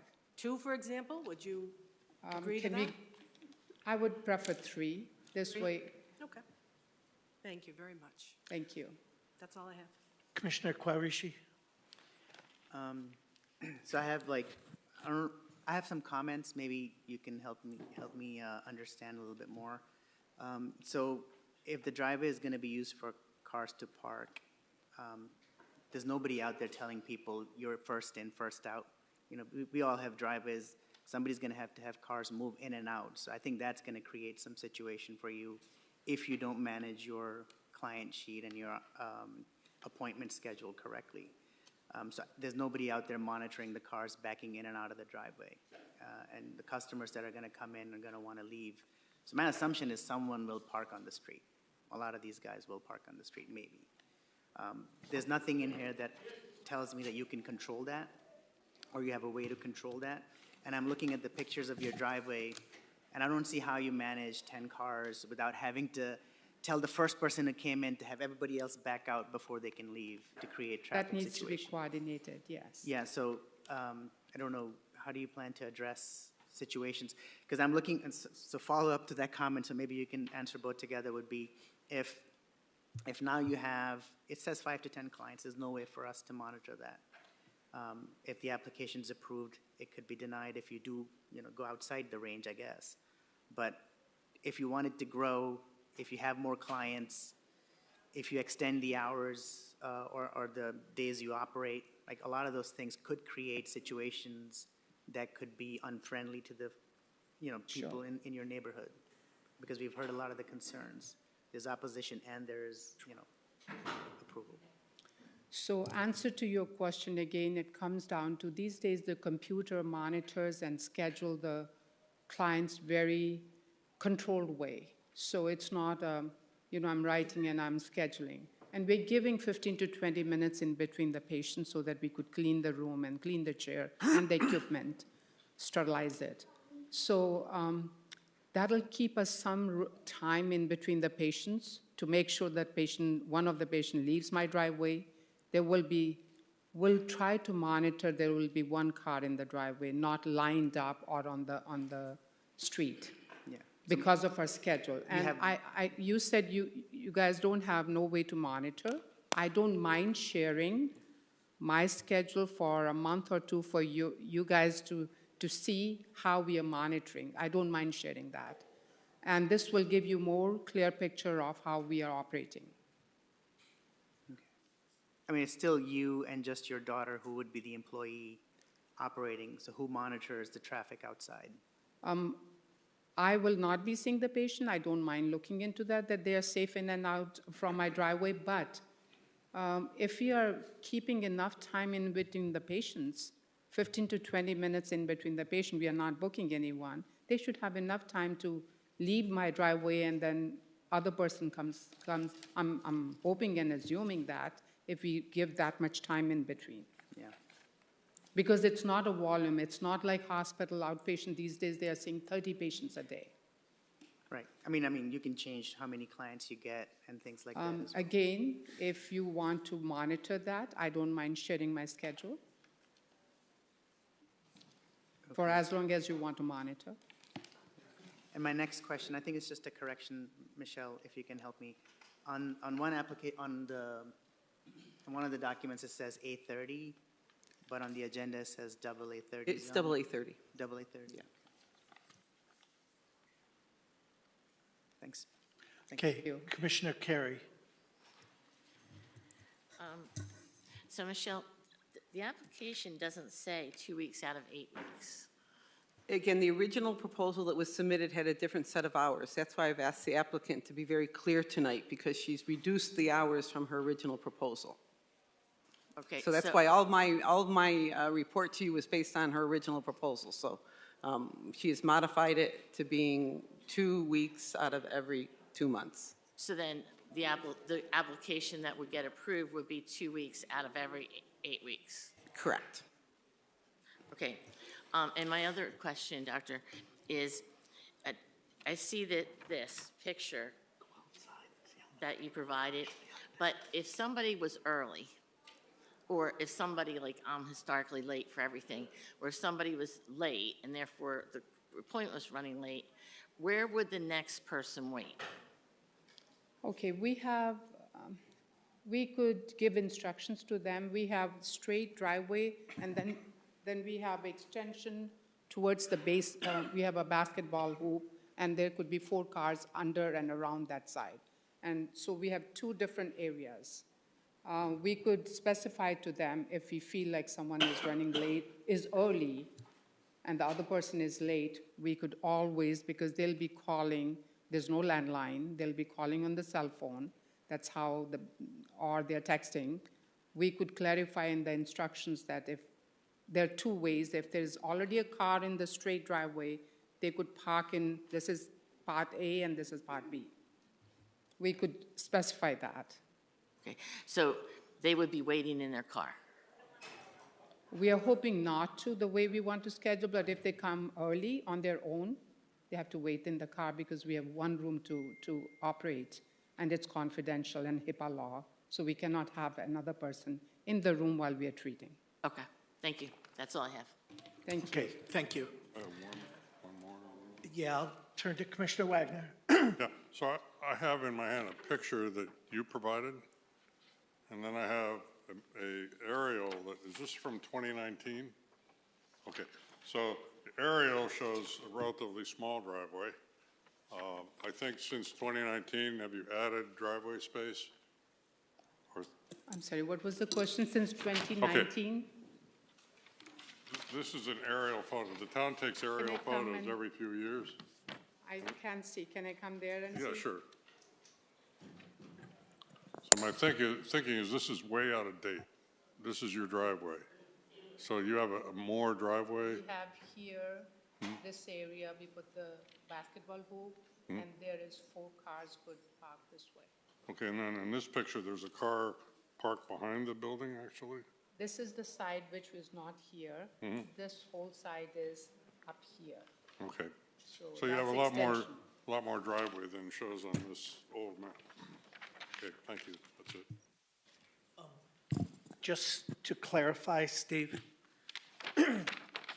that house that's in the background is the neighbor's house. Oh. Okay? I was at the site today, and if you were standing underneath the basketball court, you would be looking at her 3-car garage.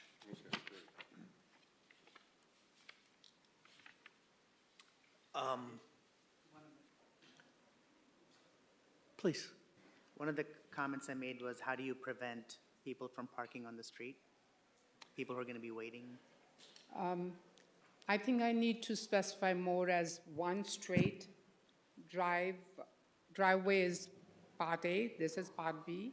So if there's already on part A, we'll specify go to part B, which is under the hoop, not to park on the main street, and we will put a little sign also, not to park on the street.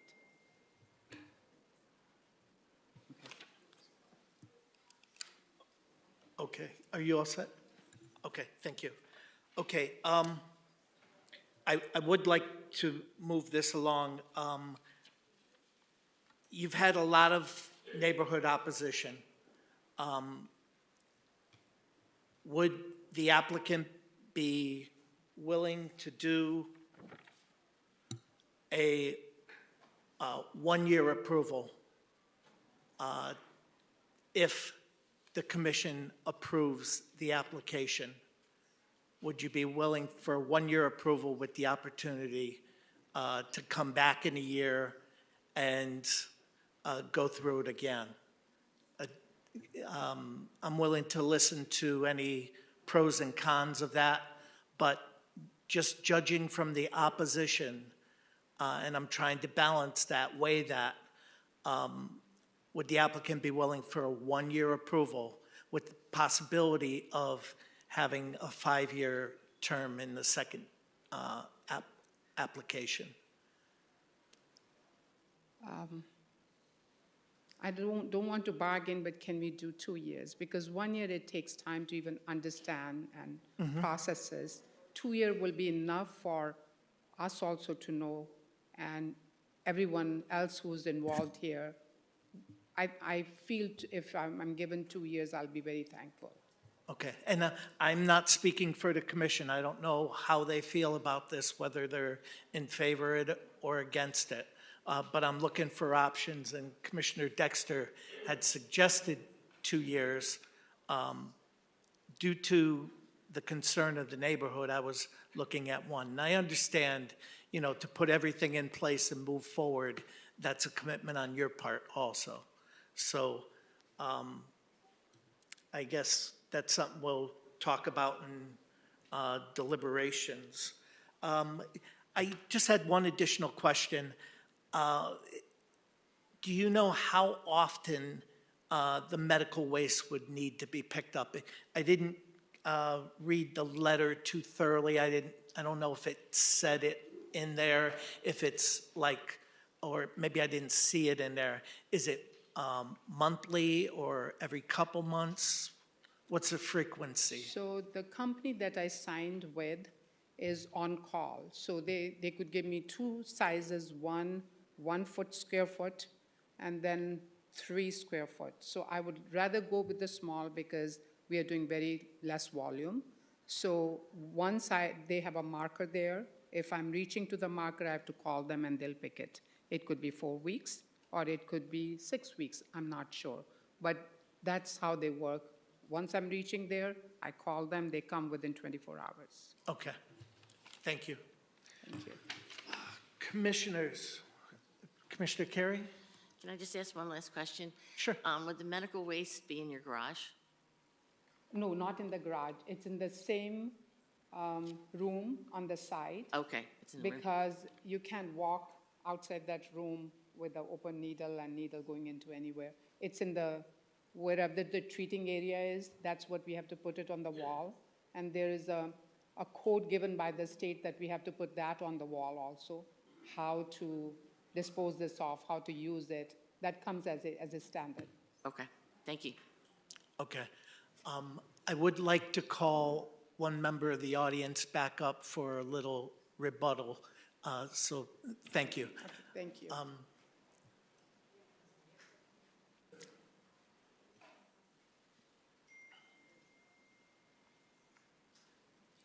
Hi, Heather Trachtenberg again. I'm just curious how many needles are going to be disposed in the medical waste. I heard this Morphus 8 machine uses 700 needles at a time. So I'm curious how many needles are going to be disposed of every day. Okay, thank you. Okay, please step up. Thank you. So this is, they are not individual or isolated needles. They are on the pack, a little equipment, and these are small little needles. So you just remove like a battery little platform, and you remove it, and that'll be disposed of. So it's not separate, 800 needles are thrown everywhere. Okay. I'm sorry, but how many needles are in the pack? I'm sorry. How many needles are in the pack that you're disposing of? We have enough containers Excuse to me. dispose of. Excuse me. And You do have to address the chair when you answer any questions, okay? okay, so Or ask. exactly number of needles, I'm not sure. Whatever we are disposing of, the container that is given, if we need a bigger container, we'll ask for a bigger container. If there are 800 on a small little panel, that panel will be disposed of Okay, but in the container. however many there are on that panel, it does hold the whole amount of needles on that panel, correct? They are embedded there. They are embedded, all of them, on that panel solidly. They are not isolated and separate. Okay, thank you. Okay. Okay, Mia Valenti again. The few just observations I want to make based on the doctor's comments are, one, she never fully addressed the fact that she cannot prevent cars from parking in the street. She just can't, right? She can put up signs, she could do everything in that way, but that will not stop people from being people. They are going to be clients, right? They are not They will do what they want, right? So I would say that was not addressed. Two, you know, she compared this to Amazon drivers and other people that come into the neighborhood to do, say, work on our houses. I think that's an unfair comparison. These are people that are held to standards, right? If you are an Amazon driver and you come into my neighborhood being you know, I'll call it not being a good driver, you can be fired for that, right? You're held accountable to those things. These are clients. They are not going to be held accountable to their behaviors or their actions in our neighborhood, other, you know, than kind of the rest of us. And I think your point about the hours is a good one. There's nothing, if this application goes through, that prevents the hours from changing. She says 2 weeks and 8 weeks now, but that could expand. If I had a business, I'd want it to get bigger, right? You don't start a business for it to stay the same forever. So, you know, I didn't hear those things necessarily addressed. I just wanted to bring that up to the commission if that was okay. Thank you. Okay, thank you. Okay, commissioners, is there any reason to keep the public hearing open? Town staff, applicant, any further information? Okay, then we will close this public hearing at 8:42 p.m. And it is on our agenda for action later tonight. I'm not sure if we will get to it or not. So at this point, where is my agenda? I got it right here. Yeah, I'm all set, thank you.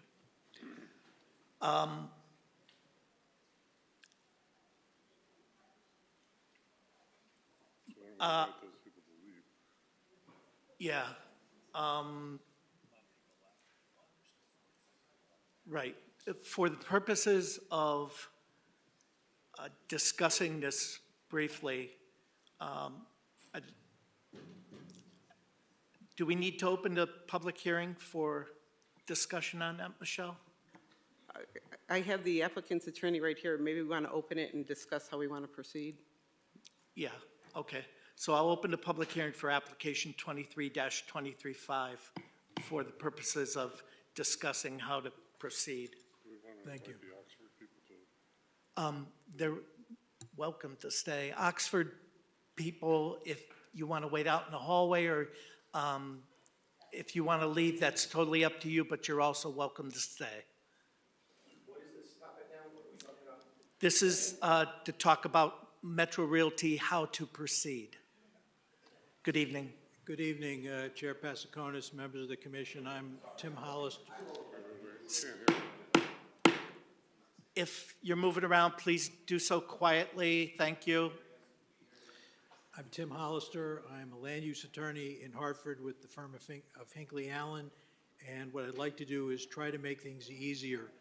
First, I could certainly make the argument that the very best thing that we could do for the commission, for town staff, for the applicant, and every member of the public is make our presentation tonight, because you were going to record it, and then anyone who wants to review it in advance of what is going to be a continued public hearing will know what the applicant said. But having said that, I've conferred with my client. We heard all of the concerns about the packed room and the process, so I want to put on the record that we understand those concerns. The last thing the applicant wants in this situation is a complaint that the hearing was not conducted fairly. So if you as a commission determine that we should continue to another night, the applicant is agreeable to that, okay? So that's, I just wanted to put that option in front of you.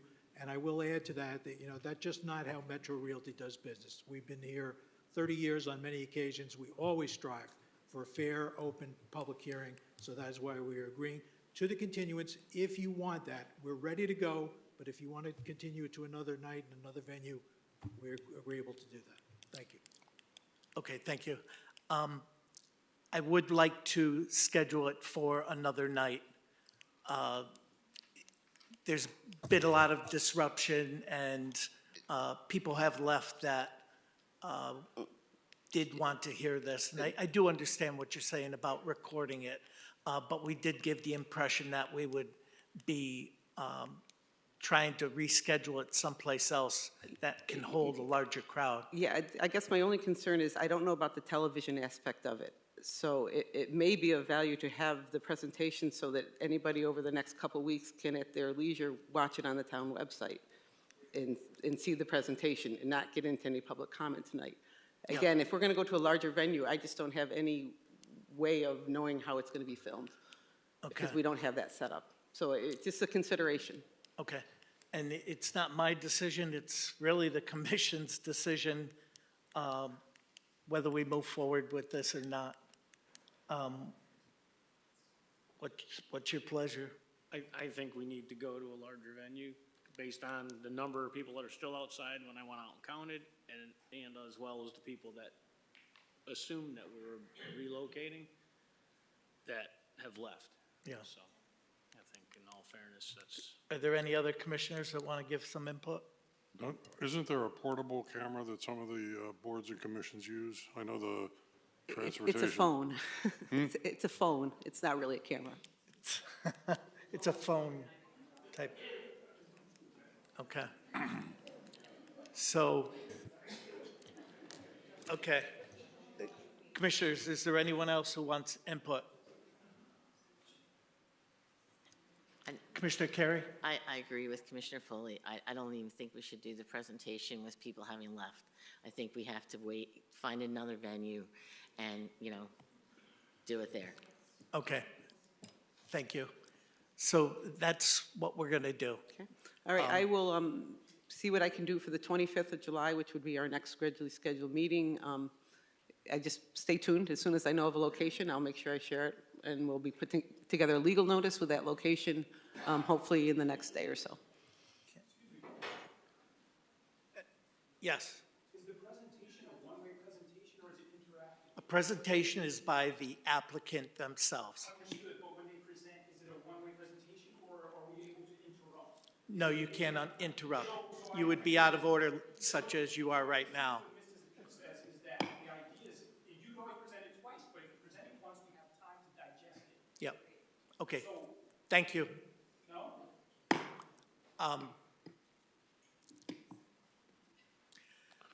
I see some value in seeing the presentation, letting people look at it online. Okay. So I'm hearing from my commissioners that they do see value in opening a hearing. Commissioner Carey? I just think that we should also have to do it a second time at the expanded venue.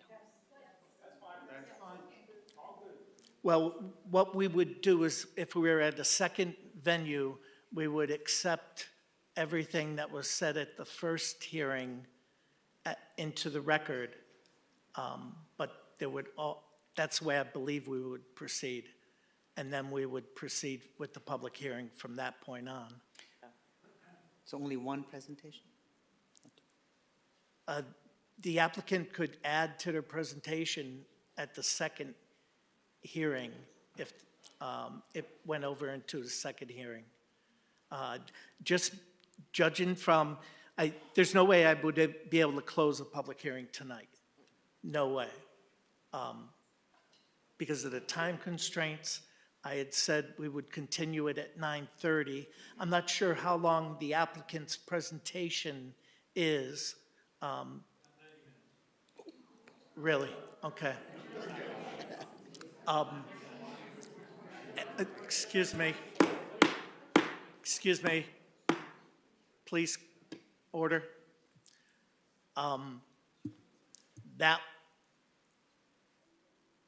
our constraints tonight are we only have until 9:30. Okay, so with the commission's approval, we'll move forward with opening the public hearing to get information out there so that the public can be a little bit educated on the application process. Did you just say it was 90 minutes? Yes, he would.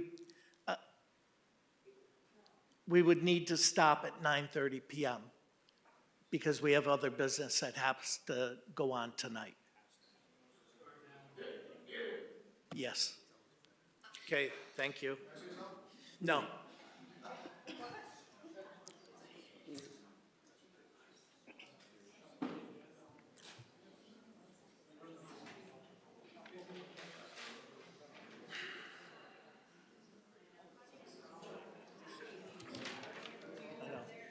USB to present? Is it that turned on? Yeah.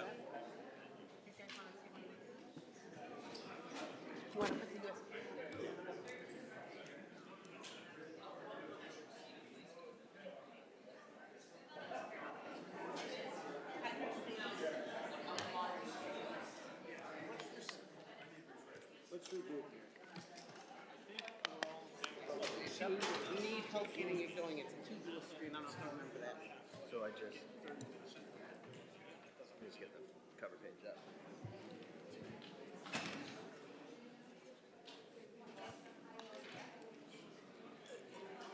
The public, from what I heard, the public, they wanted to hear the information so that they could be more educated on it.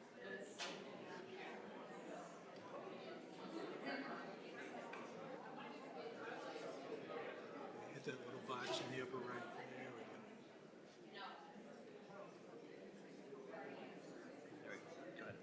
Okay.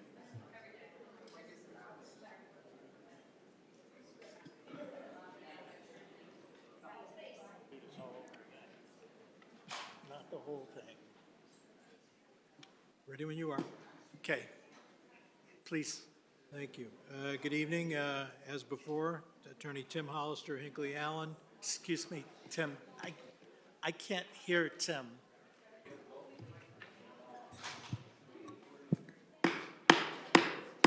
Excuse me. Could I have order, please?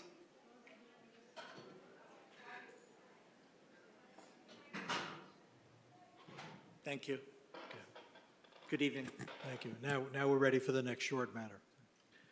I'm Attorney Tim Hollister, Hinckley Allen, Hartford office. I'm a land use attorney, and it's been my privilege to represent Metro Realty, including several times here in South Windsor, for almost 30 years. Present tonight from Metro Realty are Ben Tripp and Jeff Sager. And I will just mention, I assume the commission is familiar with Metro's track record over many years for quality development and construction in South Windsor, including Berry Patch 1 and 2, Hillcrest, Watson Farms, and the residences at Oakland Road.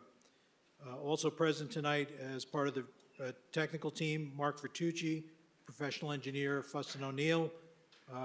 Available for questions, Rock Emond, professional engineer at SLR Consulting. And you will also hear from Kevin Zingler, president and CEO of MARC in Manchester.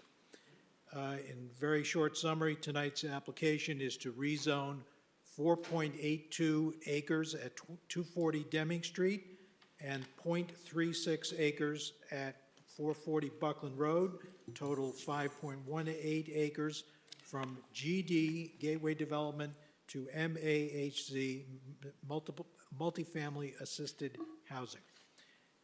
In support of the rezoning, and I believe you all have this on file, Metro has submitted a conceptual site plan, which is the specific illustration that is required by the MAHZ regulations, section 7.22.2. Just for the record, procedural compliance, the mailing was accomplished as required, and evidence of that provided to town staff. The sign has been posted as required, and the zone change map was filed with the town clerk as required. So I'm going to introduce as speakers Ben Tripp from Metro, Mark Vertucci from Fussin O'Neill, and then Kevin Zingler. Mr. Tripp.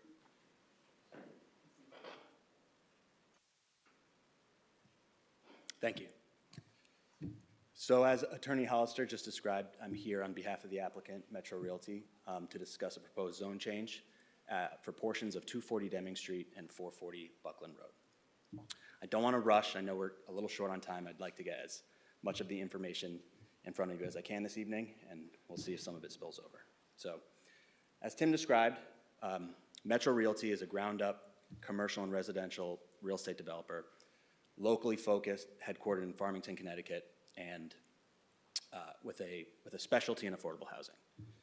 We have focused in central Connecticut and currently own and operate more than 30 properties in the area, and we have construction, maintenance, property management, leasing, and compliance affiliates, so we really handle all elements of the real estate development process.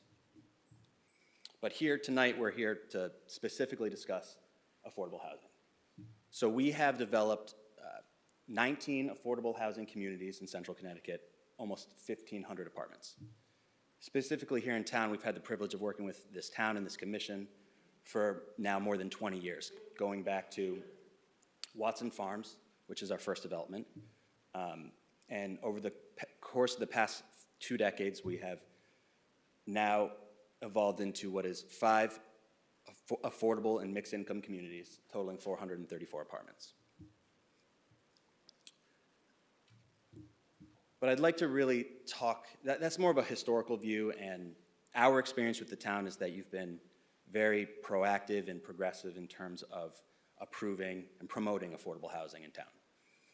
More recently, and I apologize, you know this, but I think it really is relevant to why we're here tonight with this particular application. But more recently, in March of 2022, this commission approved a moratorium on new residential applications. So during the course of that moratorium, there was a lot of work put in by this commission, various subcommittees, also multiple public hearings held, and as a result of that work, really, there was a modification to nearly every residential zoning regulation in town to either introduce or increase affordability requirements. The multifamily assisted housing zone, which is what we're here tonight to discuss, was also able to be applied more broadly to additional locations in town that have been identified by the commission as being appropriate. Similar time frame, the commission also drafted and approved an affordable housing plan. And so that plan really provides a goal, which is to increase the availability and the diversity of affordable housing in town. And it provides guidance as to how it seizes the best way to achieve that goal. So one important component of, and this is difficult to see, so I'll read some of it, but one important component of that affordable housing plan, a goal that it states, is to guide location. And so I'll just read here from, and this is directly from the plan on the left-hand side. Higher density housing options and choices will make the greatest contribution to South Windsor's overall vision for the community if they are located in areas which are walkable, mixed use, and pedestrian friendly. And item number 3 says it will also be advantageous if higher density housing is supported by public water and public sewer, walkable public transportation, and pedestrian and bicycle accessible amenities, stores, services, etc. On the right-hand side of this slide, you'll see a map which is referenced in the affordable housing plan, but is also contained in the POC, the town POCD, which identifies areas of that would be appropriate for higher density multifamily development as well as mixed use development. So I added the arrow with the box that says the site, just to indicate that the site is in fact located within one of these areas that's identified in the POCD and in the AHP as being appropriate for higher density multifamily development. So I think that's a good transition to the subject site, because the plan really highlights components of a location that are attractive and would contribute to the town's vision. And so here we have, and I'll try and, it's a little confusing because there's multiple boxes with different colors, but 240 Deming Street is comprises the yellow figure as well as the blue figure. So combined, those two elements are 240 Deming Street. The reason for the difference in color is that the yellow area is currently zoned Gateway Development, while the blue area is currently zoned AA30. And that was a result of, they were previously separate parcels, they were consolidated at a point in the past, and the zones were never changed to match. Now what we have in the top right corner of the yellow figure is that red triangle, which is currently a portion of a development that Metro Realty also developed and currently still owns, which is the Berry Patch development. And so that's also zoned Gateway, and we're proposing to, if this zone change is successful, the new 240 Deming parcel would include that red triangle, and the blue square would be subdivided out and would remain an AA30 zoned parcel. Our ultimate proposal would be to put that blue area, it's about 1 a little over an acre into permanent conservation, but that would occur if the zone change is successful and we come forward with a site plan application. So I just wanted to highlight benefits of the location, kind of coinciding with what we read from the Affordable Housing Plan, which is, you know, the yellow dashed areas here are existing sidewalk networks that lead you first within a tenth of a mile to public transportation. They also are, you know, completely lead, there are a few gaps on the eastern side of Buckland as it proceeds northward to town center, but there is a consistent sidewalk network that can get you all the way to Stop and Shop in town center, over to the ECH and medical facilities, as well as all the way south through the entirety of Evergreen Walk. So there's a real multitude of diverse amenities that are available to individuals in this community. There's also public water and public sewer directly in Deming Street, and the sewer is actually in the shoulder of the road, not in the road on the side of the street where the subject parcel is. So that highlights and the other element of the site is that it's surrounded on really three sides by existing higher density residential uses, 2 assisted living facilities, as well as the existing berry patch facility. And then the final eastern boundary would be, as I said, proposed to be at a later date, placed into conservation. So here's the proposed conceptual site plan as required under the zoning regulation. What you see here are 72 apartments, 38 two-bedroom, 34 one-bedroom. Each apartment, well, I think first you'll see there's a large central green as kind of the focal point of the design. We don't have, because this is a conceptual plan, we haven't identified precise uses for the central green, but I envision a community recreation space, you know, something perhaps for, you know, there could be a grilling area. So it's, at this point, it's undecided, but it really is meant for community gathering space. Each building is 2 stories.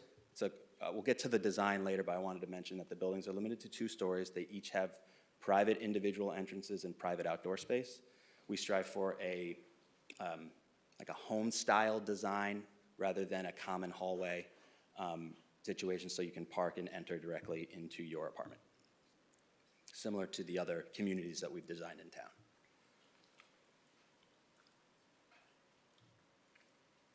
So I think that's a good time to transition just into the neighborhood outreach that we did. Sent out multiple letters to what was statutorily required, which were the abutters, but we also reached out to, maybe I'll go back to this slide, to the individuals on Sealy and Grandview, which are the immediate cross streets to the east of the subject site. I would say that the most consistent concern that we heard revolved around traffic. And so to address that point now, and I think you'll hear later from our traffic engineer if we have time, I think it's important to note that the areas that we are proposing to rezone are currently zoned gateway development, which allows for a variety of significantly higher intensity uses than multifamily housing. Multifamily housing is by nature, is a low traffic generator. So we ran some alternative scenarios based on what is permitted in the zone, what we could submit an application for under the existing zone, a large medical office facility, a restaurant with coffee shop, and I'll let our traffic engineer speak specifically to those results, but it's somewhere in the nature of 10 to 20 times the average traffic generated by a multifamily development such as this. So just quickly on the design, colonial style, as I mentioned, gabled roofs, traditional exterior, lap siding exterior, private entrances, private outdoor space. The interiors are contemporary, high-end interior finishes, open floor plan. This is an image from 175 Oakland Road, our most recently completed residential development in town. The floor plans are slightly different at 175 Oakland to what we're proposing here. So I've included some renderings from a project that is under construction currently, which is the same rendering you've seen of the exterior elevation. So this is an identical, this design is based off of that design. So I'm showing a rendering from an existing or an in-progress development. Also important are sustainability and energy efficiency targets.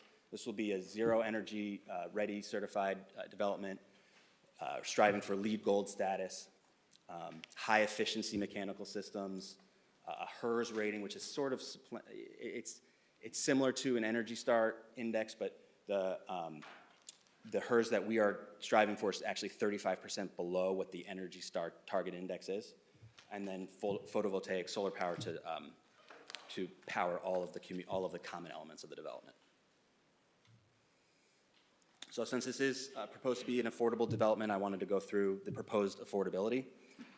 We are proposing that the development would be 80% affordable on some level. There's a spectrum of affordability, and 20% would be offered at market rate. So this is the specific breakdown of how that affordability spectrum would play out. 20% of the apartments we see at 30% of area median income, or AMI. 40% would be at 50% of AMI.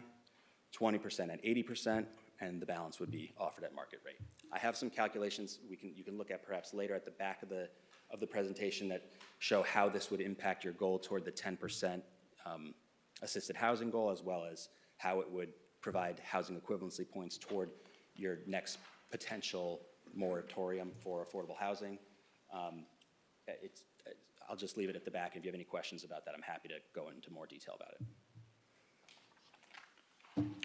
So this is really the last section of my portion of the presentation, but I think it's important because, as stated in your affordable housing plan, it's important to increase the availability of affordable housing. But affordable housing is only a benefit to a community to the extent that it's actually financed and constructed. So, zoning approvals are the first step, and they're a great step, but really can it be executed? It's an extremely competitive process to access these funds. In order to achieve affordability that I just laid out, you need state resources. You need state funding. What we would be pursuing in this development are called 9% low-income housing tax credits. Extremely competitive, very limited resource, 20, 25 applications per year, maybe 4 to 5 are successfully allocated. So there's a lot that goes into competing for these resources, but the two things that I really want to leave you with is that CHFA, which is the organization that administers this source of funding, they truly value two elements. There are other elements, but they prioritize experience.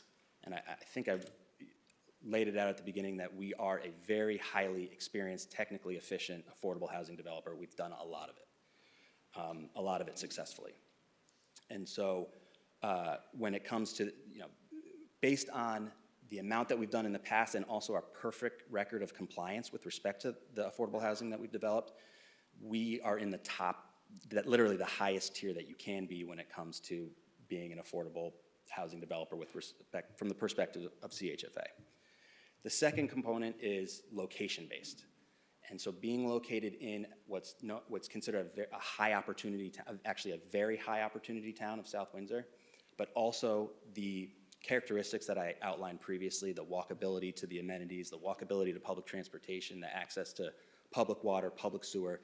Our job is to look for the best site, and there really is, I've not seen a site that's better than this for this sort of application.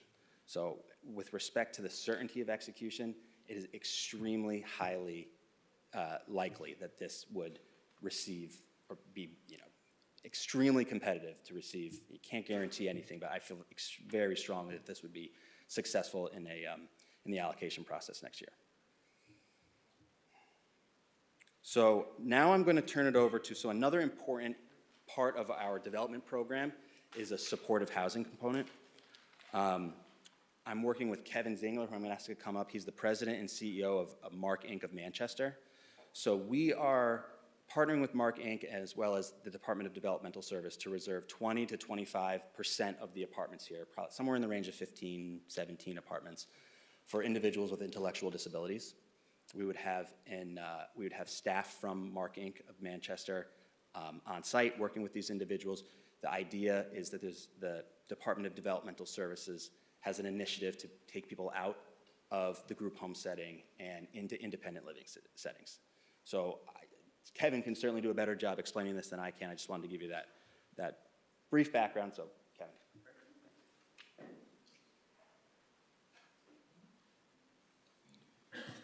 Good evening. As Ben had mentioned, my name is Kevin Zingler. I'm the president and CEO of Mark Inc. of Manchester. Mark Inc. of Manchester is a nonprofit that supports people with intellectual disabilities to live, work, and enjoy their community. We just celebrated our 71st anniversary. We were founded in 1952, and we are supported by the town of South Windsor, and have people that work in South Windsor. We have people that live in South Windsor. So we're very familiar with South Windsor and the greater Manchester area. We're excited about this opportunity to provide affordable housing and housing opportunity for our individuals. Housing is the #1 issue that our folks face, that they can't find affordable housing. They can't afford it, and the rent subsidies that we're talking about and partnering with DDS allows them to live in their communities where they work and live and enjoy their community with their friends and family. So this is an opportunity for us that we see that we can expand that opportunity, promote independence, to be part of the community and become more greater involved in the town of South Windsor. We do have folks that do live at Watson Farms, as mentioned, and it's been very successful. Our folks really become part of that community. Neighbors look out for each other. During snowstorms, they look out for each other, and it's a great win. It's a win-win situation, and that's what we look for when we're trying to place individuals to become independent and have those opportunities and dreams come true. So we are excited about this location in particular because of its access to Evergreen and the medical facilities, the bike facilities, the pedestrian, the bus route, the doctor's offices, the restaurants, the shopping that this area presents. It's a really nice fit and a nice niche. In terms of supports, we provide supports based on their level of need. Individuals who are placed are independent for the most part and have supports as needed. So they may need help with banking, shopping, driving. Our folks don't have cars, okay? They rely on staff that's provided by us to get to places if public transportation is not in that area or not feasible for where they need to go or not time-wise economically can be used. So we provide those supports. Whatever our natural supports that we can provide to help them become independent and have those opportunities, that's what we do. With me tonight is Peter Engelbrecht. He's our residential director. And I know Ben talked about Metro Realty and their status and how they're viewed in the community or viewed as a developer. Department of Developmental Services views us as a high-performing provider. They've only selected a handful of these projects to proceed in the regions. There's 3 regions through DDS. And this is one of the projects that has become a priority for them in terms of if you are so willing to allow this project to move forward, they're willing to help us get that Chifa application in. And we see it as a win for both not only the intellectual disability people we support, but the town of South Windsor and also the developers. So we're looking to really move forward with this project. There's a lot of things that we really like about this project. And the supports are there.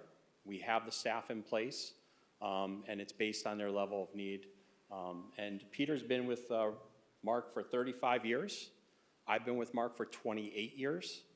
And we have a longevity of staff that really care and become part of the family, if you will. It's a family atmosphere. We take care of each other, just like at Watson Farms. And we want to duplicate that experience for Deming Street because we know that that's going to be successful. So there's a lot of great opportunity here, and I hope you look favorably on this application.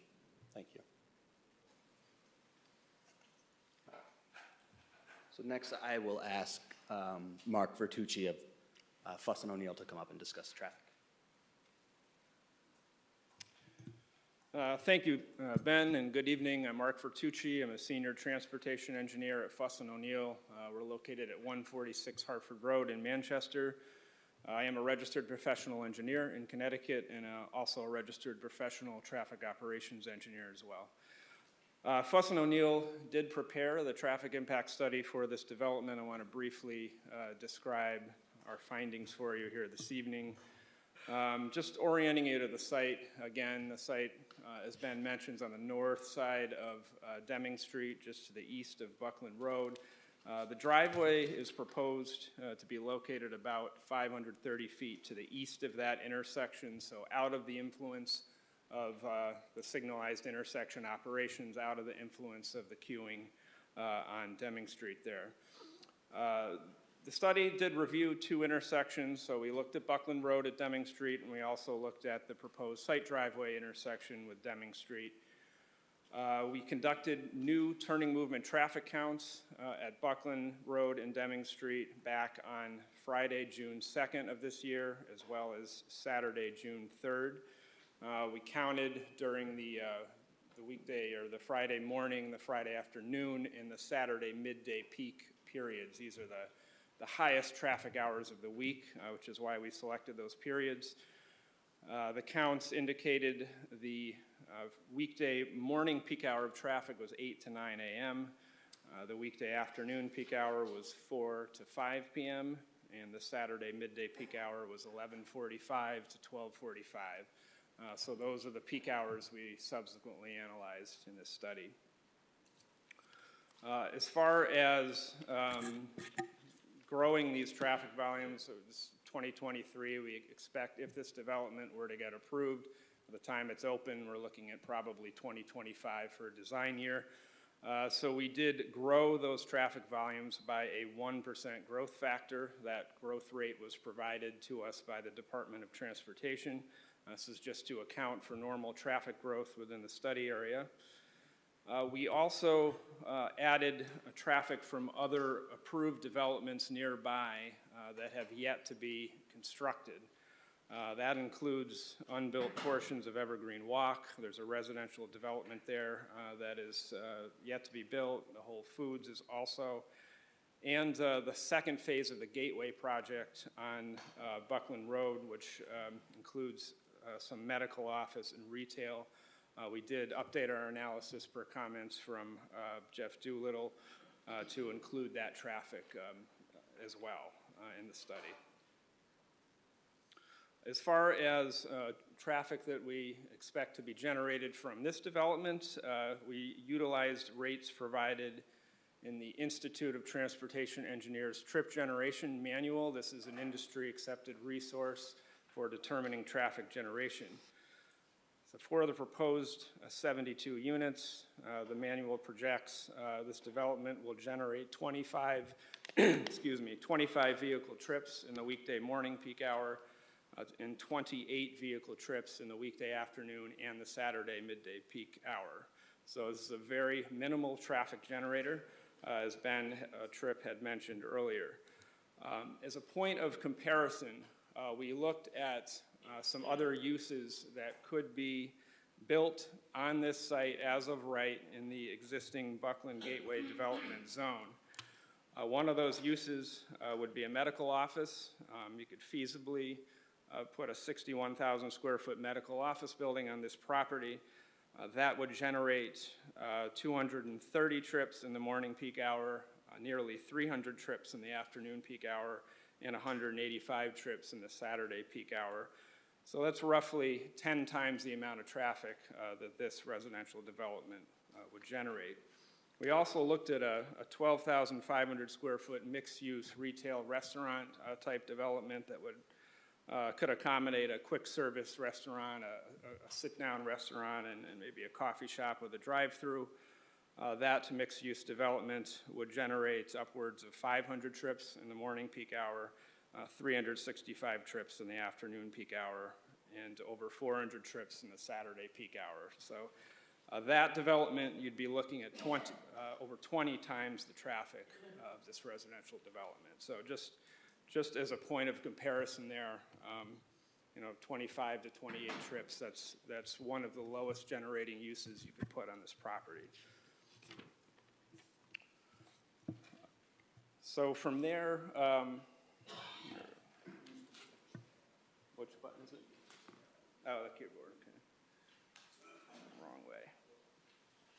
right, so from there, we did conduct an intersection capacity analysis just to determine the impact of this additional traffic on the road network.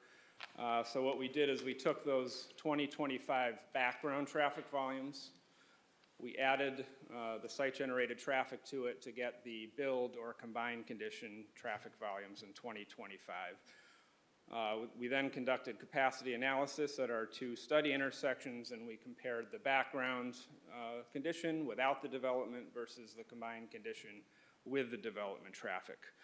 As you may know, when we conduct an intersection capacity analysis, the analysis rates the intersections on a level of service scale. This is a report card type scale from A to F, where A is a condition of very low delay and efficient traffic operations.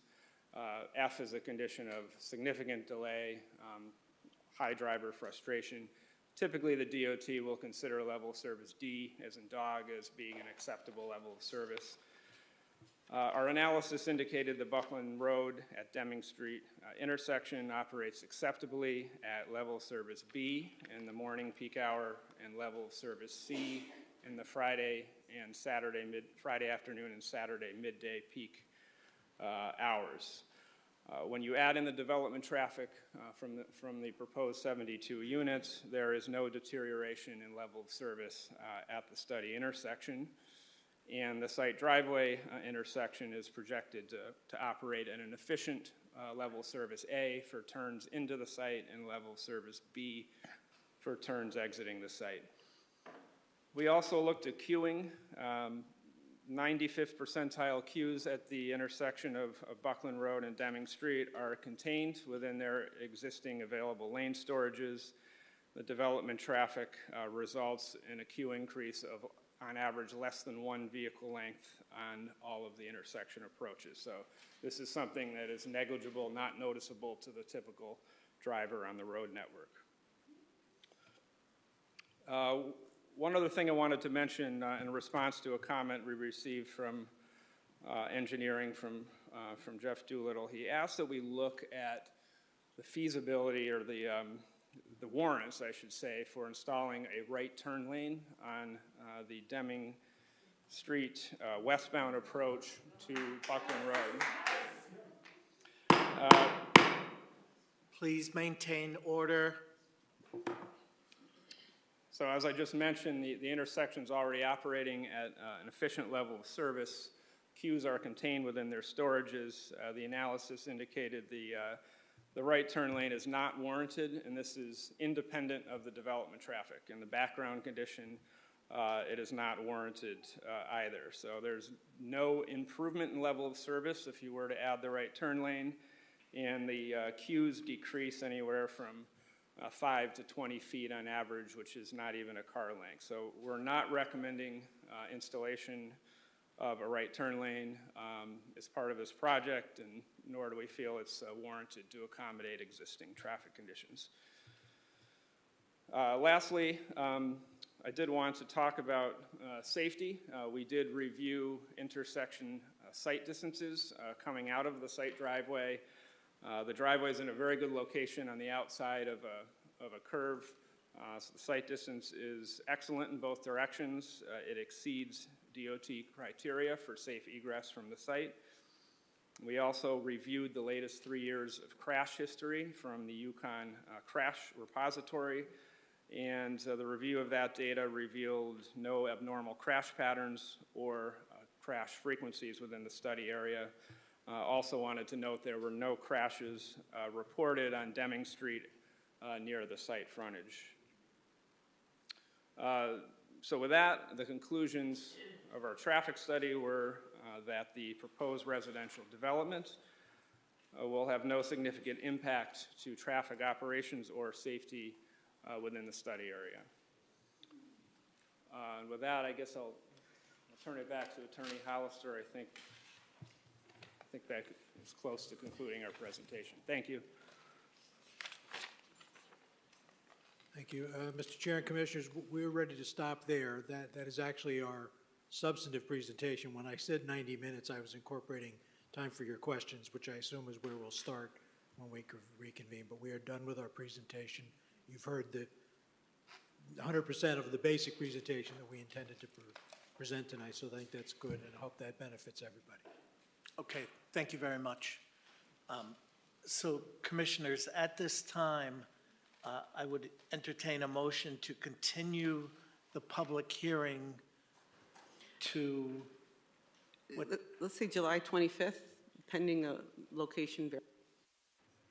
okay, Move we continue the public hearing to July 25th, pending finding a location suitable for the size of crowd we expect. okay. Second. We have a motion and a second. Any discussion, questions, comments? Hearing none. All those in favor of the motion to continue the public hearing, say aye. Aye. Those opposed? Motion passes. Thank you. Thank you. Okay, that concludes our public hearings for tonight.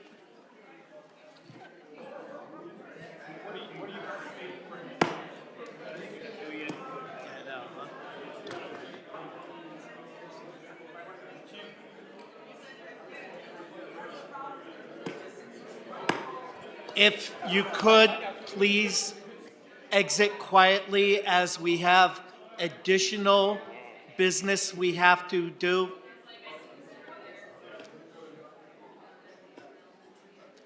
We still have our meeting going on. Thank you.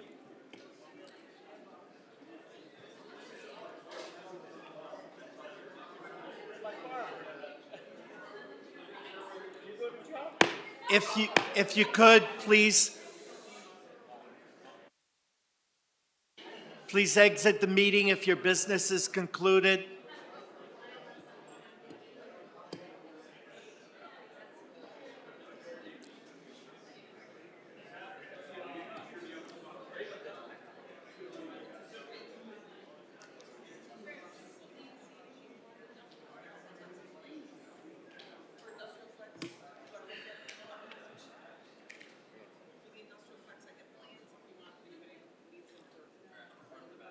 Okay.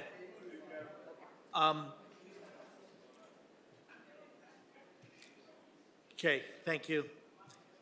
I'm going to call our regular meeting of the Planning and Zoning for Tuesday, July 11th, 2023 to order. Our first item on our agenda is public participation. Is there anyone from the public who would like to speak on something that is not on our agenda tonight? Please step forward. Hearing and seeing none. Our next item is minutes. We had the minutes for the June 27th, 23 meeting. We can accept these by consensus if the group agrees. Yes. Okay. We'll accept those by consensus. New business.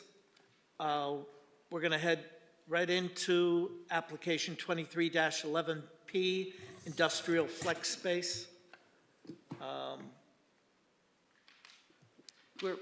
We've closed our public hearing. You want me to give you a quick update?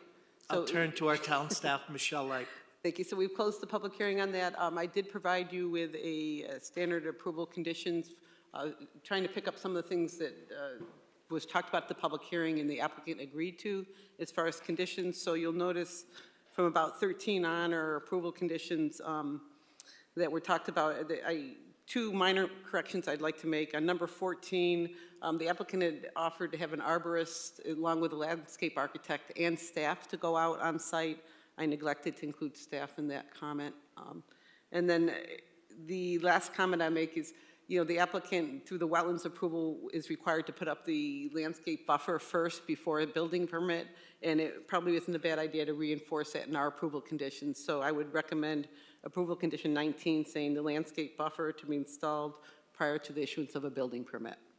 And again, that was something they had agreed to at the Wetlands Commission and again at our meeting. So that would be the only changes to what I distributed to you ahead of time. Thank you. Okay, thank you very much. Commissioners, what's your pleasure? Commissioner Wagner? I can make a motion if that's in order. Sure. I move we approve application 23-24P Industrial Flex Site Plan with standard conditions 1 through 9, however, condition 3. This application is subject to the conditions of approval of the Inland Wetlands Agency Conservation Commission, including bonds in the amount of $25,000 to ensure compliance with the erosion and sediment control measures, and $50,000 to assure establishment of a stormwater system, and $25,000 for the installation and establishment of wetlands plantings. Number 4, a landscape bond in the amount of $25,000 is required and must be submitted prior to the issuance of a certificate of occupancy if work is not completed. And then condition 10, the building address numbers must be included on the final plans. Condition 11, pavement markings must be maintained in good condition throughout the site, drives, and parking areas. 12, all freestanding signs and/or building signs require the issuance of a sign permit before they are erected. 13, engineering comments dated June 12, 2023 must be addressed. Number 14, I'm going to read it the way it's written here, and then you can correct me because I didn't pick up an arborist and landscape architect shall review the health of the trees within the buffer to determine whether or not trees should remain. Interplanting within the 50-foot buffer shall be located to maximize screening from the adjacent residential properties. So what did you do? So I would just add that, that the staff should be present when the landscape architect and arborists review the site. Staff should be present when the arborist and landscape architect are reviewing the health of the trees. Number 15, additional signage related to recommended maximum size of trucks to access the property shall be added to the site. 16, no outdoor storage is permitted without further approval from this commission. 17, all dumpsters shall be picked up and emptied between the hours of 8 a.m. to 6 p.m. 18, the 20-inch maple trees in the northeastern corner of the property shall be protected during construction.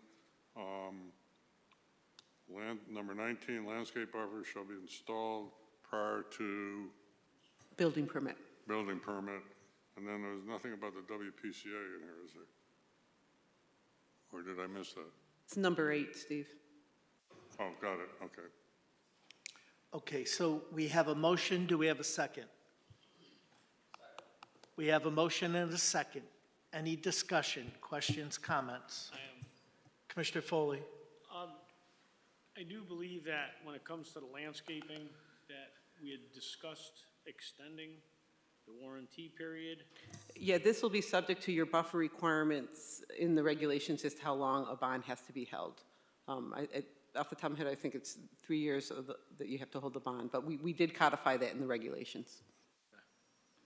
Okay, is there any other discussion, question, comments? If not, all those in favor of the motion say aye. Aye. Those opposed? Motion passes unanimously. Thank you. Okay, we have our second new business item, application 23-23P, which we heard tonight. I'll open it up to the commissioners. What's your pleasure or any discussion? I mean, we can go around the table. How would you like to proceed? I'll go around the table. Commissioner Carey, do you have anything? Chairman, we did have a public hearing, so you're in your deliberation. Carolyn's not sitting, correct? Oh, thank you for pointing that out. Commissioner Quarishi is sitting, so. I guess my only, well, I have a few comments, but would be concerns around what the neighbors had raised around parking and stuff. And I don't think I heard enough where there's assurances that that can be, the parking situation could be addressed better in the application itself. Okay. Part of that, if approved, they have to manage the parking. It has to be done on site, and that's their obligation. If they don't manage it well, then they would be in violation. So some of that would probably be policed by the neighbors to that extent. So things like that, we have moved forward in the past and addressed it as needed. I don't know if that helps with your concerns. And the other thing we talked about was, should this be a 1-year Yeah. approval? Yep. And that's really up to the commission. I was leaning towards a 1 year, but Commissioner Dexter had mentioned 2 years. And I know the applicant had said they'd prefer 3 years, but we had a lot of concerned residents. And there were residents that were documented that were in favor of supporting the application too, or not opposing the application. I think we have to decide, you know, whether it be 1 or 2 years. He's got the floor. I was just going to say, I think 1 year, based on what we've heard from the neighbors opposing, you know, you have the right to do what you want with your property, but it's also about listening to your neighbors as well. So, and we don't know what's going to happen. We don't know how it's going to be governed, the business. So I think at least 1 year is fair enough and be assessed at the end of the year, because the neighbors will then come and maybe some of them will change their mind and not be opposed. Yeah. Well, I understand what you're saying. Just devil's advocate, 2 years gives a longer track period just because it's only going to be operating for 2 weeks out of every 2 months. So is that going to be a big enough snapshot for us? Is 1 year going to be a big enough snapshot to for her to come back and then us give her a possible 5-year approval? So I'm kind of leaning, you know, For me, it's I'm more undecided. For me, it's more of a neighborhood reaction. Yep. To the 1 year you saw. What do you think? Kind of a deal. I don't know. Do you have anything else? That's it. Okay, I'll move on. Commissioner Dexter?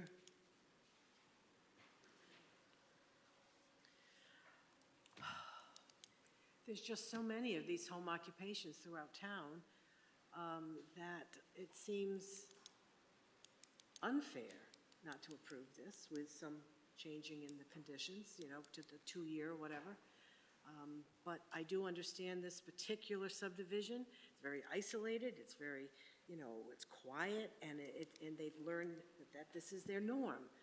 So I get that. And let me ask a question. So it's 2 weeks, right? It starts on a Monday, goes to Saturday, off on Sunday. Then we start the second week, starts on Monday. Does it go to that next Saturday, yes or no? The assumption is yes. The assumption is yes. How about if the assumption can be no, that it's only one Saturday in those 2 weeks? So that we take a weekend when the kids are out doing what they do, away from any safety issues on a Saturday. I'm just throwing that out to the commission. Okay. Okay, thank you. Commissioner Wagner? So on the face of this.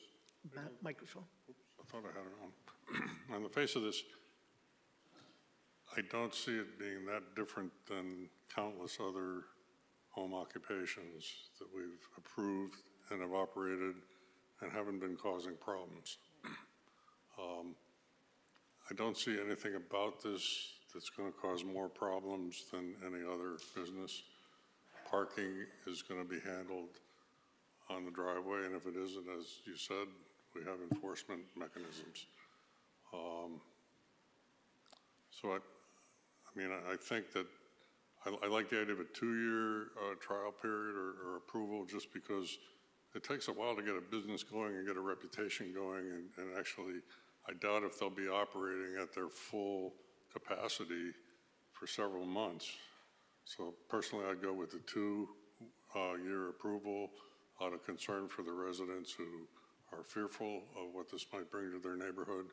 I mean, the other thing is that this is really kind of at the entrance to the neighborhood, so it isn't going back into all those nice streets back there, and believe me, I love that neighborhood just to ride my bike in, okay? So I'd go for a 2-year approval with no other special conditions. Okay. Commissioner Foley? Oh, so I liked Stephanie's point about one Saturday, and then then that's the end of it. So it's a Monday to a Saturday. Monday to a Saturday, and then Monday through Friday. The thing that bothers me, and I know that there's many home occupations throughout town, but in most cases, it's somebody in that dwelling who is, it's their business. She's the medical director, but it's her daughter's business who resides in Florida. I mean, that's the only part that, you know, kind of, that's frustrating to me. Where, like I said, if the daughter lived in the house and was a full-time resident of the town and knitted a community, absolutely. But I would not exceed 2 years. I'm mixed on it. Okay, Commissioner Viteri? You know, I agree with most of the comments. I do believe that the 1 year would be too short. I think that if we made it 1 month, we were still going to get people who were opposed to it are going to be opposed to it. So I don't think the 1 year would placate anybody. I think 2 years, you know, in 1 year, there's 12 weeks that they would actually be in operation. I don't know that that's enough to get a business completely started, enough to actually understand what the long-term effect would be. So I think it's fairer to give them the 2 years. I wouldn't go beyond the 2 years at this point, because I think there's too much unknown. But at this point, I think based on everything that was said, and if it does go Monday to Saturday and then Monday to Friday, and a set schedule so that it is the same 2 weeks and then 6 weeks off, so that it could be programmed and everybody knows what it is, for 2 years, I'd be comfortable with that. Okay, thank you. Commissioner Cavagnaro? Thank you. I'm in agreement with Commissioners Viteri and Wagner on 2 years for really two topics. One of them is, of course, you know, I don't think 1 year is enough time to really get everything set up. With certain industries and home occupations, I'd say 1 year is good, but when it comes to a medical office and what it was, I just don't think 1 year would be enough. And I think, in going into my second topic here, on the other reason why, is that if it's 1 year, there's a chance that, you know, it may be rushed, you know, things could go wrong trying to get everything done in a year to come back to us. And, you know, when I'm not gonna say messing with somebody's life, because after all, these are patients and they're getting worked on through Botox. Last thing you need is a complaint filed because they're trying to come back in a year to planning and zoning to get reapproved. I'd rather have this done right. And if it means doing an extra year, so nothing is done out of book and everything is done correctly, you know, that's sort of where I feel, so. Okay, thank you. I feel that 2 years would be a good time frame if the commission is so inclined. Michelle, have we done any other home occupations that were medical related? Well, you've got chiropractic could be medical related. Yeah, you have a chiropractor on Oakland Road, you have Nevers Road, you have the South Windsor Wellness, you have therapy, you've had multiple therapy counseling services in homes, so you have had different medical. Yeah. Okay. So that's just, I had gone to the site today. I actually spent probably about an hour in there in the neighborhood, going around the neighborhood. It is a nice, quiet neighborhood. people on the street. I saw one gentleman walking his dog. Surprisingly, I didn't see any kids, but that doesn't mean there's, they could have been inside. It is a nice, quiet neighborhood. So I understand where they're coming from. I think it's time we do something with it. So, commissioners, what's your pleasure? So we're saying 2 years and remove a Saturday? Is that? It's whatever the person who makes the motion suggests.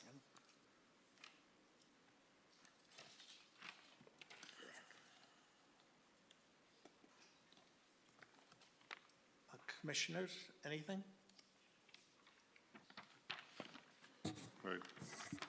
I move that we approve application 2323P, Bourgeois Aesthetics, major home occupation. This is for a 5-year major. Excuse me? 5-year? Oh, I'm sorry, 2-year major home occupation permit for a medical office to be known as Bourgeois Aesthetics at 20 Oxford Drive, A30 zone. The approval is subject to the following conditions, and I think I'll read them all. The business must be operated by the homeowner. The permit will expire on July 11, 2025, and will have to be renewed at that time. Only one non-resident employee can be hired. The hours of operation are Monday to Friday, 10 a.m. to 5 p.m., and Saturday from 10 a.m. to 3 p.m.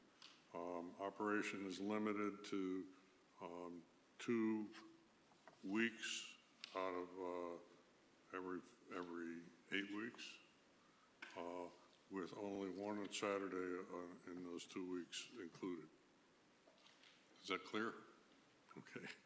Refuse from the business cannot be disposed of with residential refuse. Adequate arrangements must be made for business refuse disposal.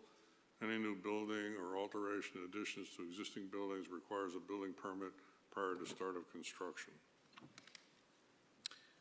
Okay, we have a motion. Do we have a second? We have a motion and a second.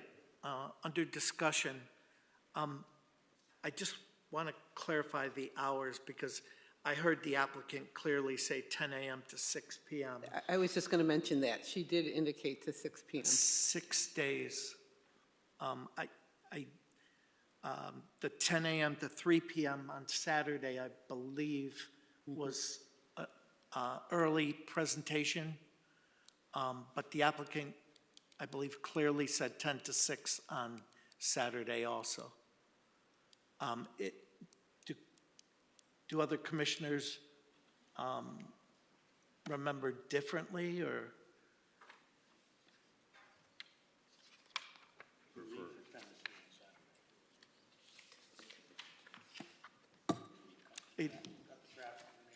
Yep. Okay. Okay. So you're saying 10 to 3, leave it 10 to 3? 10 to 3 on Saturday. Okay.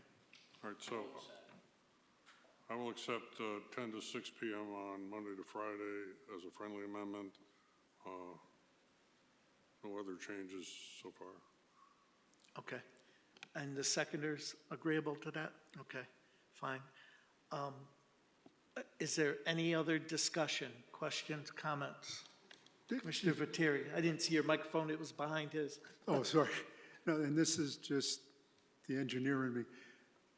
2 weeks out of every 8 weeks is different than 2 weeks every other month. That's right. Okay? You said 2 weeks out of every 8 weeks. I thought we were saying 2 weeks every other month. I think she's, I No, think she said that's 2 weeks different. every 8 weeks, yeah. Okay, but that's different. I know, that's Okay. the part. where There's a lot of back and forth where people were Okay. saying 2 weeks every 2 months, but she actually said 2 weeks every 8 weeks, 2 on, 6 off, yeah. right? Yes. Okay. That'll be more weeks in a year than if it was 2 weeks every other month. But I just wanted to make sure I was clear what you were saying. Okay. Okay. And within those 2 weeks, 1 Saturday, is that Agree? Okay. Want to be sure. Okay. And the business must be operated by the homeowner. Correct. Is the homeowner present while the business in operation? Yep. That is the intent, that was what was represented. Okay. Say that again? That was the intent. That was what was represented by the applicant. Okay. Commissioners, any other discussion? Then we'll call the question. All those in favor of the motion, say aye. Aye. Those opposed? Motion passes unanimously. Okay. Do we have any bonds or?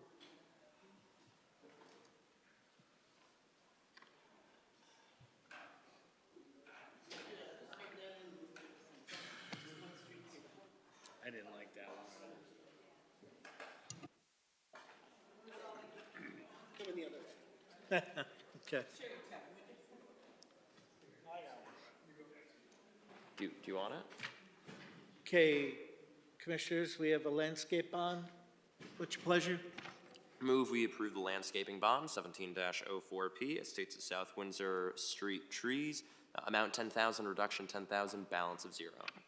Okay, we have motion. Do we have second? Second. We have a motion and a second. Any discussion? Questions, comments? Hearing none. All those in favor of the motion say aye. Aye. Those opposed? Motion passes unanimously. Okay, Michelle, do we have any old business? No, we do not at this time. I have an item of old business. Okay. The commission asked the Energy Committee to look at the impact of changes in the building codes on our solar and EV charging regulations. The solar regulations will not be affected. The Energy Committee today reviewed a draft set of regulations, but they've referred the draft to the town planner and town engineer, Michelle and Jeff, to work out any details. So I assume we'll be able to bring that, and it's a little different than what we sent you, okay? Okay, I'll confer with Jeff. Well, I'll get you that, and we probably should be able to cover that by September, I would think, right? You know, what I'll do is I'll bring it to one of the commission meetings, and then we need to send it to CROG, obviously, if we're going to do a text amendment. Right. Okay, thank you. Do we have any other business? If not, a motion to adjourn would be in order? Just a quick question. Commissioner Viteri? Why did the industrial flex site plan change from application 2311 to application 2324? I'm not sure where you see 2311 is on the agenda. 2311, when it was presented last week, it was presented as 2311. 2311 is what's on your agenda. I'm not Is quite what? sure where, that's how it's listed on your agenda, 2311. I'm not sure where you're seeing No, 23. no, it's not, but when it was presented on June 27th, it was presented as application 2311P, industrial flex space. And now, tonight it came up and it was 2324. I'm looking at agenda that says 2311. I'm not sure where 2324 is coming from. Did I make a mistake on? Here on the Oh, top yeah, of then the that's my approvals. mistake on that. Oh, okay, Yeah, all right. that's something I drafted with the wrong number on it. My That's what apologies. we approved when it was The read. agenda is correct. It's 2311. Okay, the motion was for 2324, so you might want to just correct that. We'll in the do it motion. as is written on the agenda. That'll be the motion. Thank you. Sorry about that. That's when you have to be a pain in the ass engineer. So, Okay, so we have motion to adjourn? yes. All those in favor say aye. Aye. Those opposed? Motion passes unanimously. Thank you.